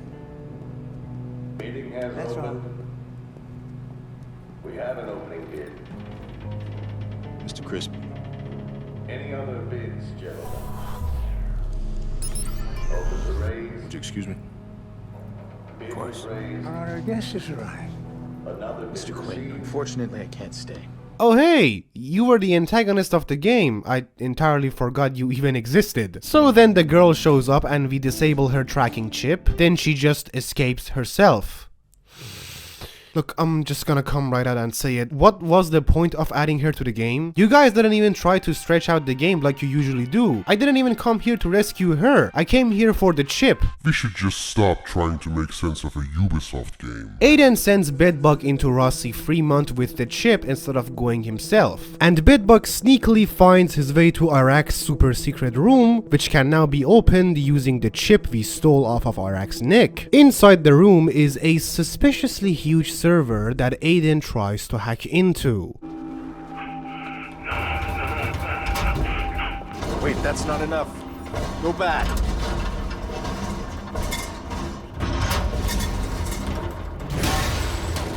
Man, bro, what's this gonna look like? It ain't what it look like. What it look like to you? Cause it look like a supersized betrayal to me? How the you even get in here? No, hold on. No, I love you, man. You know that. Who bought you, Quinn? No, don't wait, man. Don't you lie to me. No. Don't you lie to my face. This how you repay me for taking you in. Come on, cuz. Look, we family. You know it wasn't me. He made me do it. What the f***? He's real close. No. Get down there. Find that bitch.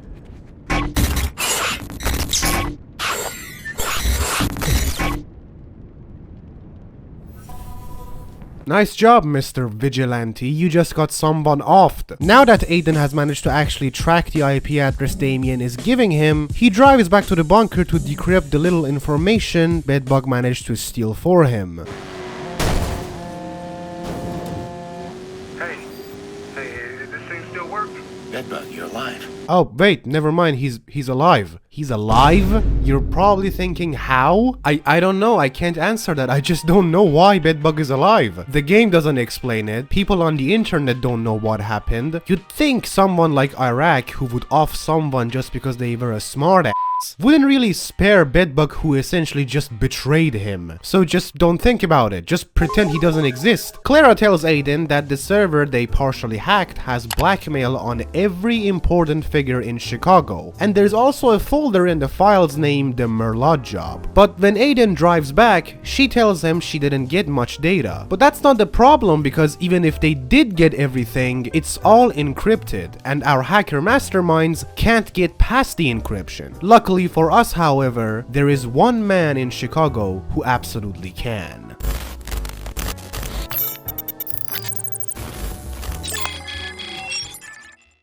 Raymond Kenny is a software engineer who used to work for Bloom and made this encryption. Kenny became a whistleblower and tried to expose Bloom eventually by causing a massive blackout in 2003 that led to the demise of 11 people. Great job, Kenny. I'm sure people are going to blame Bloom and not the hacker. It's like expecting someone to blame the car company because you cut their brakes.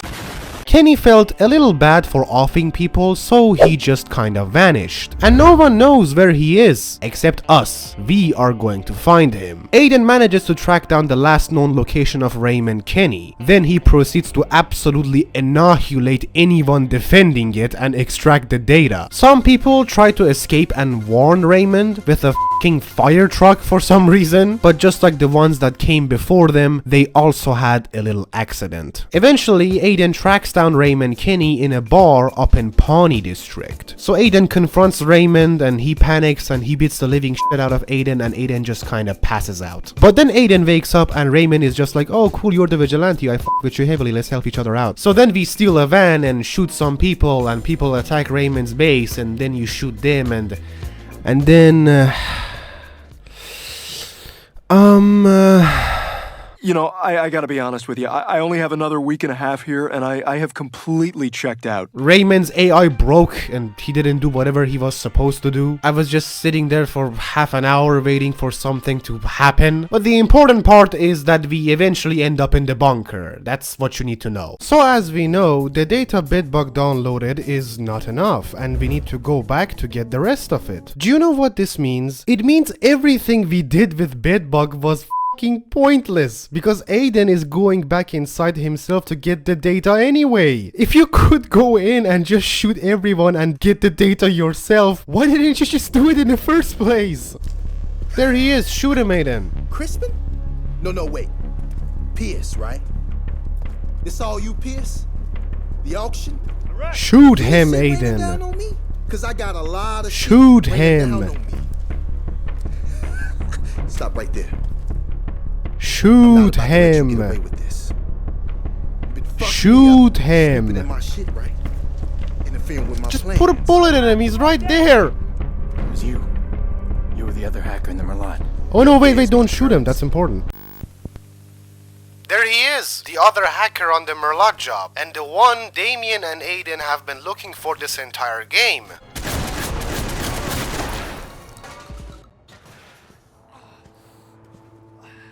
And he's gone, just like that.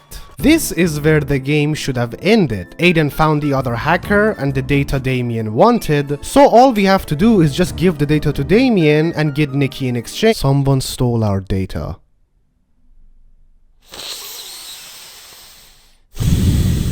Another hacker got the smell of that juicy blackmail box we have and wants a taste. Okay, Ubisoft, you know, I will give you some credit here. It's pretty hard for me to do that, but I will. This hacking minigame is actually really good. You see, when you're trying to block out the other hacker from accessing your system, this happens. I don't know who he is. If I had a guess, that looks like the lines change directions themselves, which first time seeing it happen really caught me off guard. No. Wait. Hey. Wait. My reaction was because I didn't feel like I have that sense of security and control that I always have anymore. Or you could say that I actually felt like someone was hacking into my private data. You know guys, like that game Watch Dogs where you hack people? You see that reference? Yo, that's crazy! But who is this hacker that has managed to infiltrate our system and steal our data in less than a minute? This is Default, a minor antagonist of Watch Dogs, but ironically, he is the best one. I mean, that's like a theme with Ubisoft games at this point. You see, the majority of Watch Dogs antagonists are just purely, completely evil, irredeemable pieces of shit. But Default actually has an interesting backstory. That is, if you're willing to give Ubisoft money for the DLC, by the way. It turns out Default had a mentally ill brother under hospital watch. And when Raymond caused a blackout in 2003, his brother escaped and eventually chose to leave this world on his own terms. Which made Default go after Raymond. So technically, he isn't actually hacking into the system because of the data, but pretty much just to piss off Raymond. But in the middle of it, Default default reveals a crucial detail to Aiden. I'm gonna hit play. It wasn't too difficult to find them. 2 men. One's a hacker, the other a fixer, as far as I could tell. Never heard of them before. I can't explain. I wanted to tell you. Nice work. Names, please. Are you planning to hurt them? When has that ever bothered you? I trust the amount is satisfactory. Oh no, Clara was involved in Lena's death. Oh no. Look, Ubisoft, let's talk about writing characters. If you want a plot twist that revolves around something a side character does to work, you need to make that character either grow on or away from me. Which means you have to give me room to form my own connections with these characters, to either like them or hate them. And the easiest way to do that is to simply make the characters gray. You know, like you're doing with the protagonist of the game. But in Watch Dogs, every single character other than Aiden is completely white or black. And the game pretty much tells you these are people you are supposed to like, and these are people you are not supposed to like. So the players don't actually form any sort of connection with any of these characters themselves, but instead the plot has already made those connections and just tells the players to take over. So when you give me this twist of Clara being involved in Lena's death, it just doesn't hit as hard as you think it does, because this twist is not really destroying a connection that I made with the character. That is not to say having any pre-established relationships in video games is bad, because it isn't. But if you want me to feel anything for a character that I don't play a part in making connections with, you have to really sell that character to me, which you didn't with Clara. Most of my relationship with her is just me get data, you hack data. She barely even appears outside of the cutscenes, and most of the time she's just a voice behind a phone call, so I don't really have the chance to form any meaningful bond with her. So even though I didn't really see this twist coming, I didn't care about it that much either. Anyways, now that the data is being extracted from the bunker servers, Raymond realizes he has no choice to stop default but to cut the power. Gird your loins, I'm killing the power!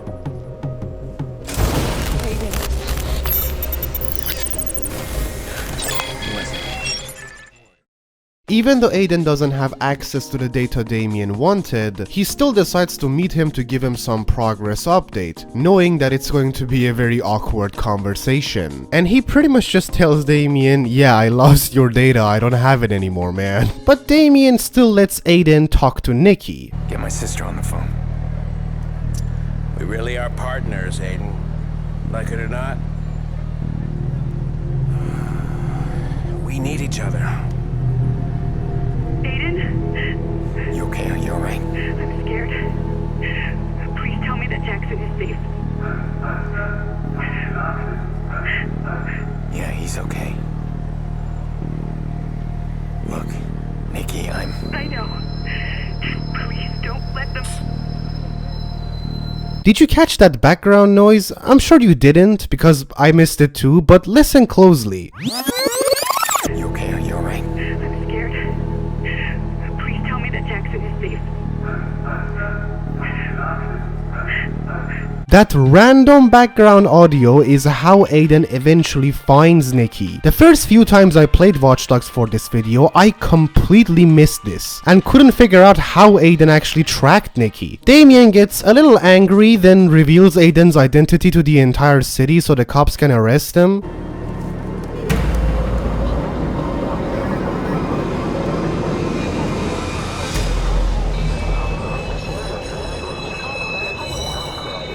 Damien, you still need Aiden to get the data for you. What the fuck are you doing? But of course Aiden has the power of the video game protagonist, so I escaped the entire police force of Chicago in about 7 minutes. 7 minutes. 7 minutes is all I can spare to play with you. We were chasing default, by the way. The game just completely threw in this segment out of nowhere. I kinda lost track. So we traced default to a club because he is a DJ. I'm not kidding, he is actually a DJ. Nothing feels better than absolutely busting it down to some bangers after f***ing with the guy who offed your brother. Default finds out that Aiden is looking for him, so he tries his most strategic psychological attacks on Aiden. But of course, Aiden is smart and knows in order to stop cyberbullying, eventually he has to just turn off his phone. Unbelievable strategy. So we start chasing after Default to get the data back, and look, I know I have complained about this before, but why do I have to be close to him to get my data? He didn't have to be close to me when he stole it.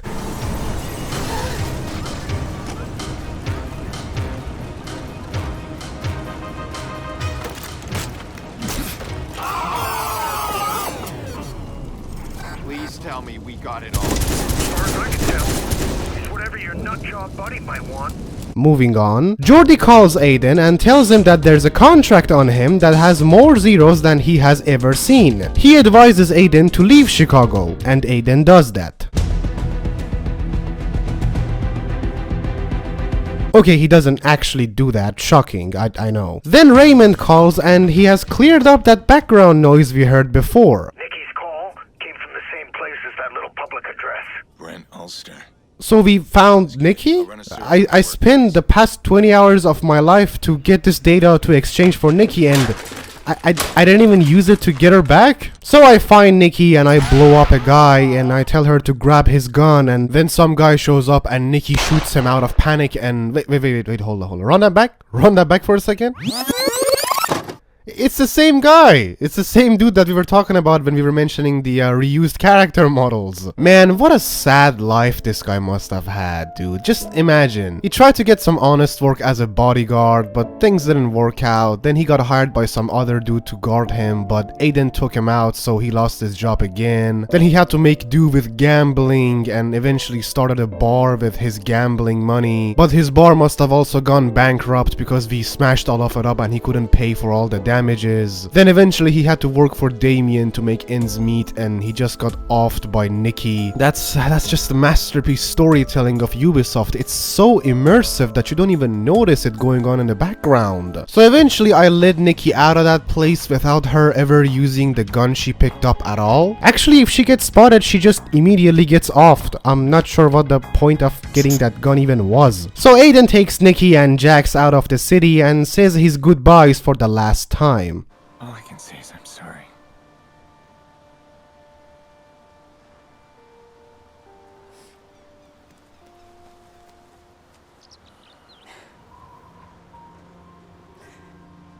I'm not following you anymore.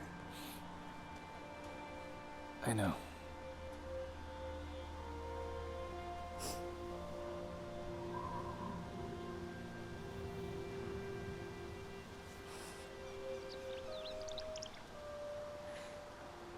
Now, any logical person would think that it's time to go kill Damien and wrap up the story. But nuh-uh, because Raymond finds a phone call in the data we stole that changes everything. Oh, I found something that'll shed light on who you're looking for. Are you ready for this? Probably not. Play it anyway. I want you to run an errand for me, Mr. Iraq. Right. Leave a name and address for this errand, Mr. Quinn. Brinks and Pierce. Make it a strong warning. Hit the family if you have to. Sir, yes, sir. What they do? Not your concern, Mr. Iraq. It was your told. And I'll let you be in charge of the auction next year. Iraq wasn't just the other hacker in the Merlot job. He was also behind the crew who went after Aiden. All because his boss, the Lucky Quinn, ordered him to do so. Remember when I told you that this guy is important? Yeah, I meant it. This is the guy we have been after the entire game. But I just can't help but think that this big reveal is so trash. At the beginning of the game, the player is interested in avenging Lena. Then a few hours in, the player is forced to rescue Nikki, and just puts the whole avenging Lena thing on the pause. During this time, the player grows to hate Damien because he becomes the big baddie of the game. But then suddenly, the game throws in this whole Lucky Quinn thing out of nowhere and pretty much just tells the players that the big baddie is actually Quinn, not Damien, and then expects the players to just hate Quinn more than Damien, which doesn't work. Look, I'm not trying to overcomplicate things here, so I'm gonna phrase it very simply to get my message across. us. All I'm trying to say is that Aiden would have gone after Damien, Iraq, and Quinn at the end of the day anyways. He's the vigilante that cleans up crime. There's no reason for him to not go after them after the events of the game. Aiden would take down Damien because he messed with his family, and during this entire game, we've been constantly going after people who messed with Aiden's family, so we already know that all of them have it coming. He would go after Iraq because he's a gang leader that's terrorizing the city, and he would eventually take down Lucky Quinn too because he's an evil criminal kingpin that runs a human trafficking auction. The only reason that Aiden didn't go after Iraq or Lucky Quinn at the beginning of the game is because, as he mentioned, he's worried for his family. He's simply terrified that if he were to go after these two, the consequences would cost him the family he has left, just like they did with Lena. But now both Nikki and Jackson are out of the city, so Aiden is surely going to go after these two as well. Therefore, shifting the blame between characters is not going to serve anything when their fates are already sealed. It's not like someone was playing the game and then suddenly just thought to themselves, oh man, you're telling me this evil criminal kingpin guy is the person who did all that evil stuff? Oh, how did I not see this coming? Oh man, I feel so bad for taking down that gang leader. Oh man, he was such a good and innocent person. Why did I do that? Even if we follow Ubisoft's logic of trying to hate Quinn more than Damien, it still doesn't make any sense, because even though Damien is a pretty shit villain, at least you get to see him enough to think about him. Damien also goes after Nikki, which we have also met and interacted with, so we might care about her at least a little bit to dislike Damien. But with Quinn, it just doesn't work. We barely even get to see the guy. Like, every time he wasn't on screen, I forgot he even existed. I hate to stir it up, but Lucky Quinn has been talking shit about you. Anything you want to say? Who? Lucky Quinn. Who? That's what I thought. And the driving force behind hating Quinn is the fact that he took away Lena, which the player doesn't care that much for because Lena is a complete blank sheet. I get that Aiden cares about her, but expecting the players to do as well is just really pushing it. We have no recollection of this character because we never even met her. And I know the idea of this man being okay with taking away kids is enough for you to hate him, but that's not what the game is going for. The game doesn't want you to hate Quinn because he slam dunks children. It wants you to hate him specifically because he went after Lena. Otherwise, Aiden would have taken care of him for all the criminal shit he has done. If you wanted the player to care about Lena, you should have started the game at least a tiny bit before the Merlot job. Have Aiden and Damien run some gigs together and Aiden spend some time with Lena too. Then the Merlot job comes in action and takes out Lena. At least the player would now care about her and then actually hate Quinn. You know what? I think you guys get the point that the plot twists in Watch Dogs aren't good. So let's just go take out Quinn and be done with it. It turns out Lucky Quinn is in his hotel, the Merlot, which means Aiden has now officially come full circle. So Aiden shoots up an entire army of people because video game protagonist, I guess. But Quinn is a smart villain and he uses Aiden's worst weakness on him, a glass wall. How will the so-called vigilante overcome this obstacle? Clearly he can't just pull out his grenade launcher and shoot him, but lucky for Aiden, Quinn has a pacemaker. Do you expect applause when you go out there that the city will fall to its knees in gratitude?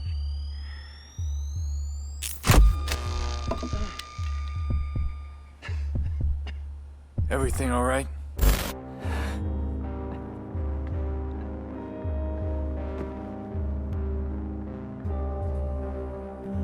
Do you expect me to beg?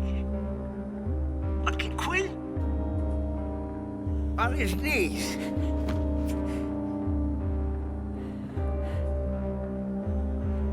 Beg all you want, that doesn't interest me. You don't even know why we attacked you. It was a mistake. We thought you wanted this.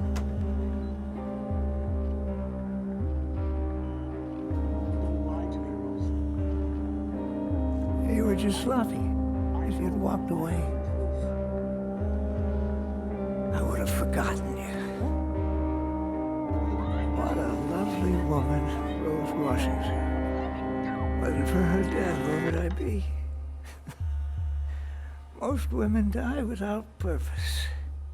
But she had enough sense to die in front of the camera. See? And our mayor, never tidy with his secrets. And stupid enough to fall in love. Things finally start to make sense. Aiden was never important to Quinn. He just happened to be in the wrong place in the wrong time. Arak, being one of the biggest gang leaders in Chicago, kept his empire by collecting blackmail on every crucial figure of the city. The police, government officials, and even rival criminals. Except for one person, the mayor. He was the only one that Arak couldn't reach. If only he could find something to blackmail the mayor, he would have total power over the entire city. Lucky for him, the mayor had accidentally taken out his wife in front of a Bloom-controlled camera, which was captured by none other than Arak's boss, the Lucky Quinn, who had access to Bloom servers and stored the video in his own personal server in the Merlot Hotel. So one night, Arak went behind his boss and infiltrated the Merlot servers anonymously, trying to get his hand on that video. Coincidentally, he found two other hackers in the system, Aiden Pierce and Damian Brinks, who only wanted to siphon money out of the servers. Arak, thinking the duo are also trying to steal the video, raised the alarm and forced them to abort the hack. All they were left with was a corrupted version of the video that they couldn't make sense of. They didn't think much of the Merlot job except a failed mission, but soon their failure would come back to haunt them.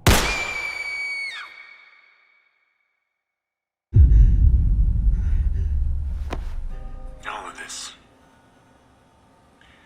Lena's death. Because you didn't want to lose a puppet. Do you think you've won? See, when I die, they'll build a statue. And you? Help me. The city didn't stop for your grieving family. Because you don't matter. I know I have proof. Haven't you heard? I'm the Vigilante. I clean up mess like you.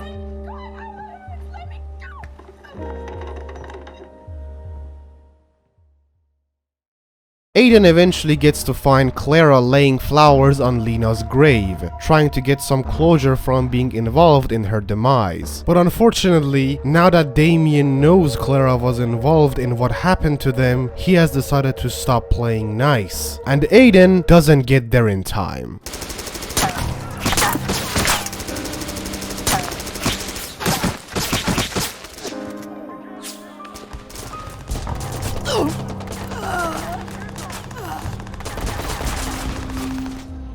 Whoa, hold it right there. I got some things to say. Hold up. Which page was I?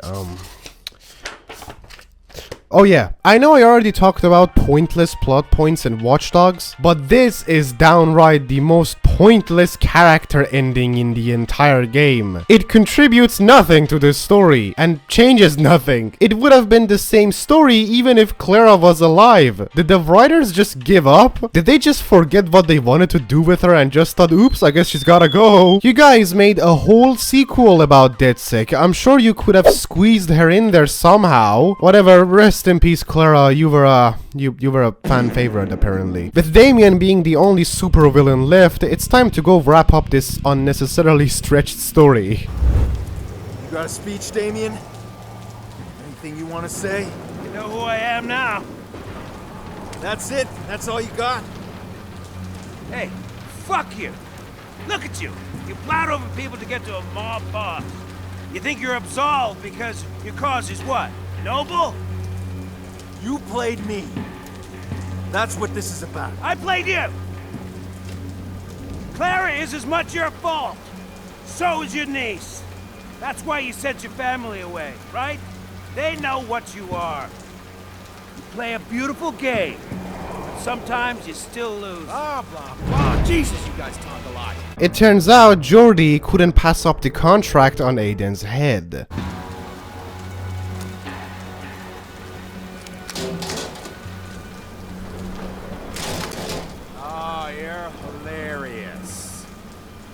know, you guys take things far too personally. That's your problem. That's why this went wrong. There's lessons to be learned here, fellas. Up, phone 2. Give it to me. Come on, hand it over.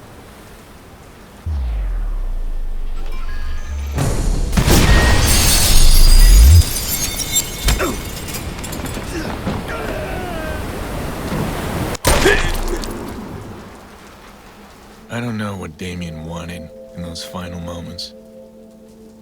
Death, I suppose. I thought I could fix a little girl's death, but instead it led to all of this. Exposed lies, corrupted kings, a broken city. And me, changed man. I don't look back anymore. I don't regret. I look forward. Everything is connected, and I'll use that to expose, to protect, and if necessary, to punish.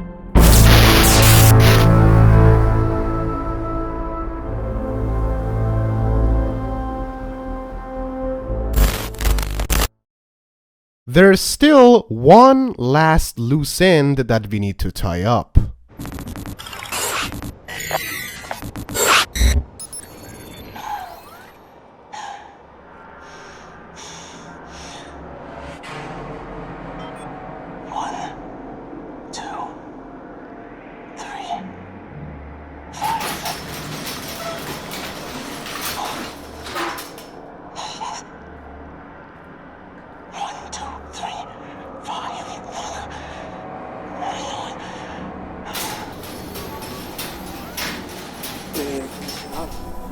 The man standing in front of you is Maurice, that we kept around since the beginning of the game. The only person involved in Lena's passing that is still breathing. And Aiden has to make one last decision: to finish Maurice or walk away. And you might be thinking, why would you spare him? Didn't he take out your niece? Well, things are not as black and white as you think. There are 8 burner phones scattered around the map that belongs to Maurice, and by hacking their audio logs, you reveal small parts of Maurice's backstory. Last week I was the happiest man alive. The wife, Abigail, oh, my Abby. She was my fresh start. Lost my past, but loves me still. And then the phone call. I was out of the game. These guys never let you out. That was a mistake. I screwed up big. I just wanted to get out. That's all. Clean break. Me and Abby. Oh God, how can I do this? These guys got eyes everywhere. I can't keep running. I can't do it. That f***ing Aiden Pierce. I killed his niece. He won't stop chasing me. Who is this guy? What am I gonna do? He keeps coming. Maurice was a criminal, but he was never evil. He was just unlucky enough to be tangled up with bigger sharks like Iraq, who made him an offer that he couldn't refuse. Take out Aiden Pierce or say goodbye to your lover.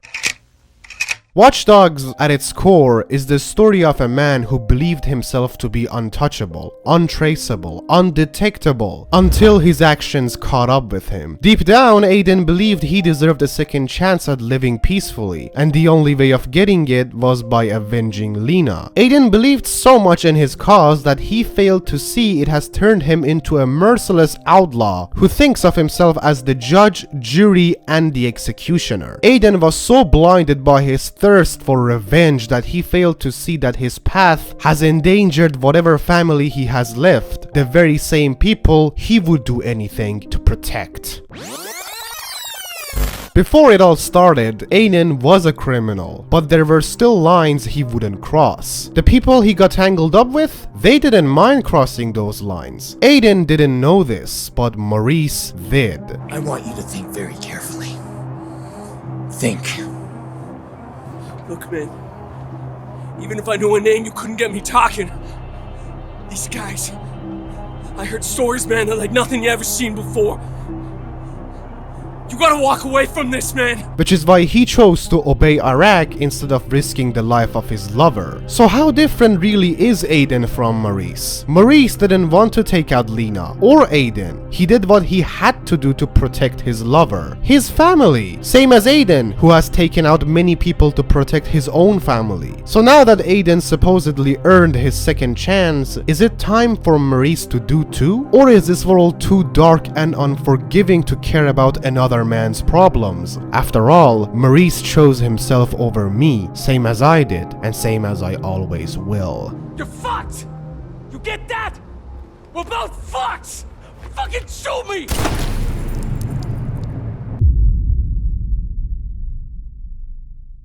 It's safe to say that Watch Dogs is truly one of the video games of all time. It's not exactly the revolutionary new generation experience that Ubisoft promised, but it's not bad at all. In fact, I would say I still really enjoyed Watch Dogs. Sure, the plot has more holes than a fucking colander, and the holes are so big you can pretty much fall through them. The gameplay is also not exactly polished, so standing on a fully burning vehicle doesn't damage Aiden. You guys might think this is an oversight, but it's actually a feature because Aiden is canonically fireproof, it says in the wiki, and that's because Aiden is actually a firebender. You guys probably don't notice, but Watch Dogs is actually a spin-off of Avatar: The Last Airbender. Like they even show Aiden in one of the episodes, but you have to like pay very close attention.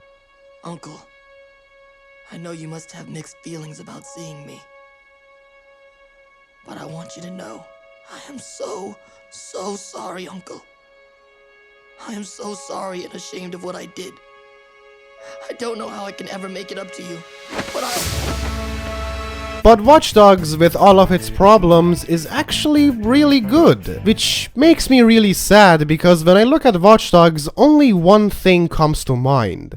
Such wasted potential. That is right, Sub-Zero. That is right. Watch Dogs has to be one of the saddest cases on wasted potential I have seen in video games. It introduces all sorts of new mechanics that are really good, and even its competition, the GTA series, falls behind in some cases. But it's still not held that high, and that's because Watch Dogs never got the chance to shine.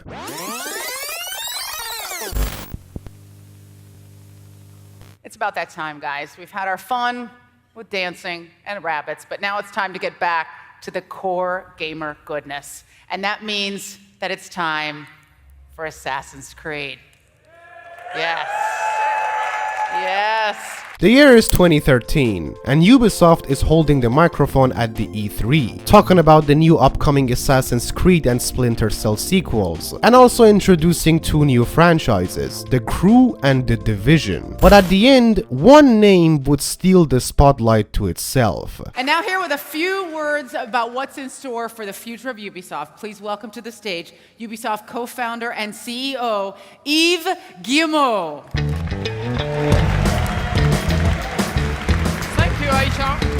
Thank you, Aisha. Hello, everyone. So today I would like to show you a new project that we have been working on.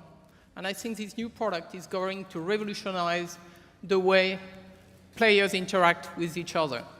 So this new IP has been created by a very talented team. We've been working on it for more than 2 years now. And you will see it in a minute. Now, we have a question, who is really managing the world we are in? Let's see what it is. Thank you.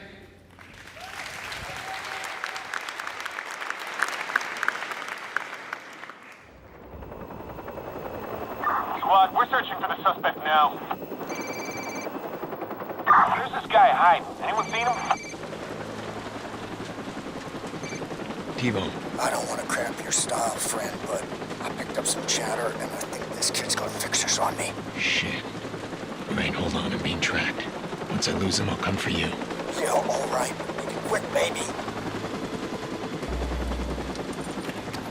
To anyone who has played the game or at least watched the video until this point, it would make perfect sense if I had just ended the video right now. Just by seeing this gameplay on the screen, you have a very high chance of guessing everything that went wrong correctly. But I'm not going to do that because I believe the story of this game needs to be heard entirely. To give them credit, one thing that they did actually manage to achieve was that the presentation was a success and it actually got people talking. The fans were now interested about this new upcoming Ubisoft IP, which was building up a massive hype that was growing more and more by the day. But in the backstage, things weren't looking so good. According to the creative director of Watch Dogs, Jonathan Morin, the game was not ready to be shown. The developers were making Watch Dogs for the next generation consoles that weren't even known at the time. So they were completely blind. But I cannot see, I'm legally blind. They had no idea what the next generation consoles would be capable of and would most likely not be able to keep their promises. But the CEO of Ubisoft, Yves Guillemot,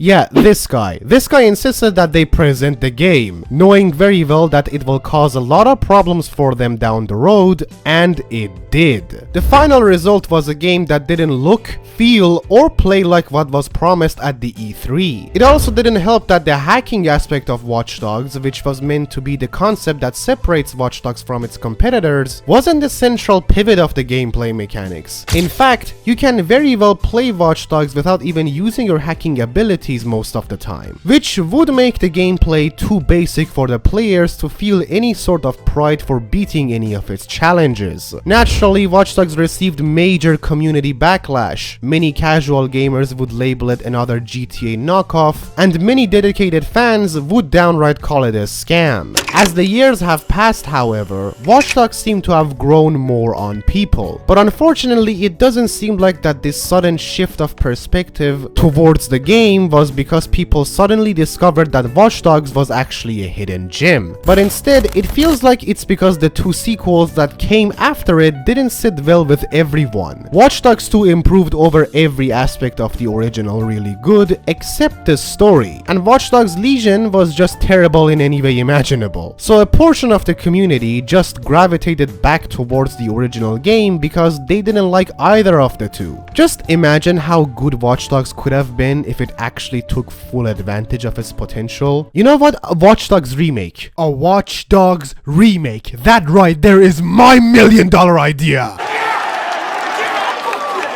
It seems like a no-brainer, and I'm shocked that Ubisoft hasn't done it yet, considering their CEO seems to not have a brain. Anyways, thank you so much for watching. If this video does well, I'll probably make another one on Watch Dogs 2. If you have too much money and don't really know what to do with it, you can help out the poor by donating to my Patreon, which would mean the world to me. I'm also a Discord mod now. I am very sorry about it, but you can join my Discord server and talk to me about my content. All I ask is that you don't tag me for a while, because I will most likely be busy looking back once again at Watch Dogs 2.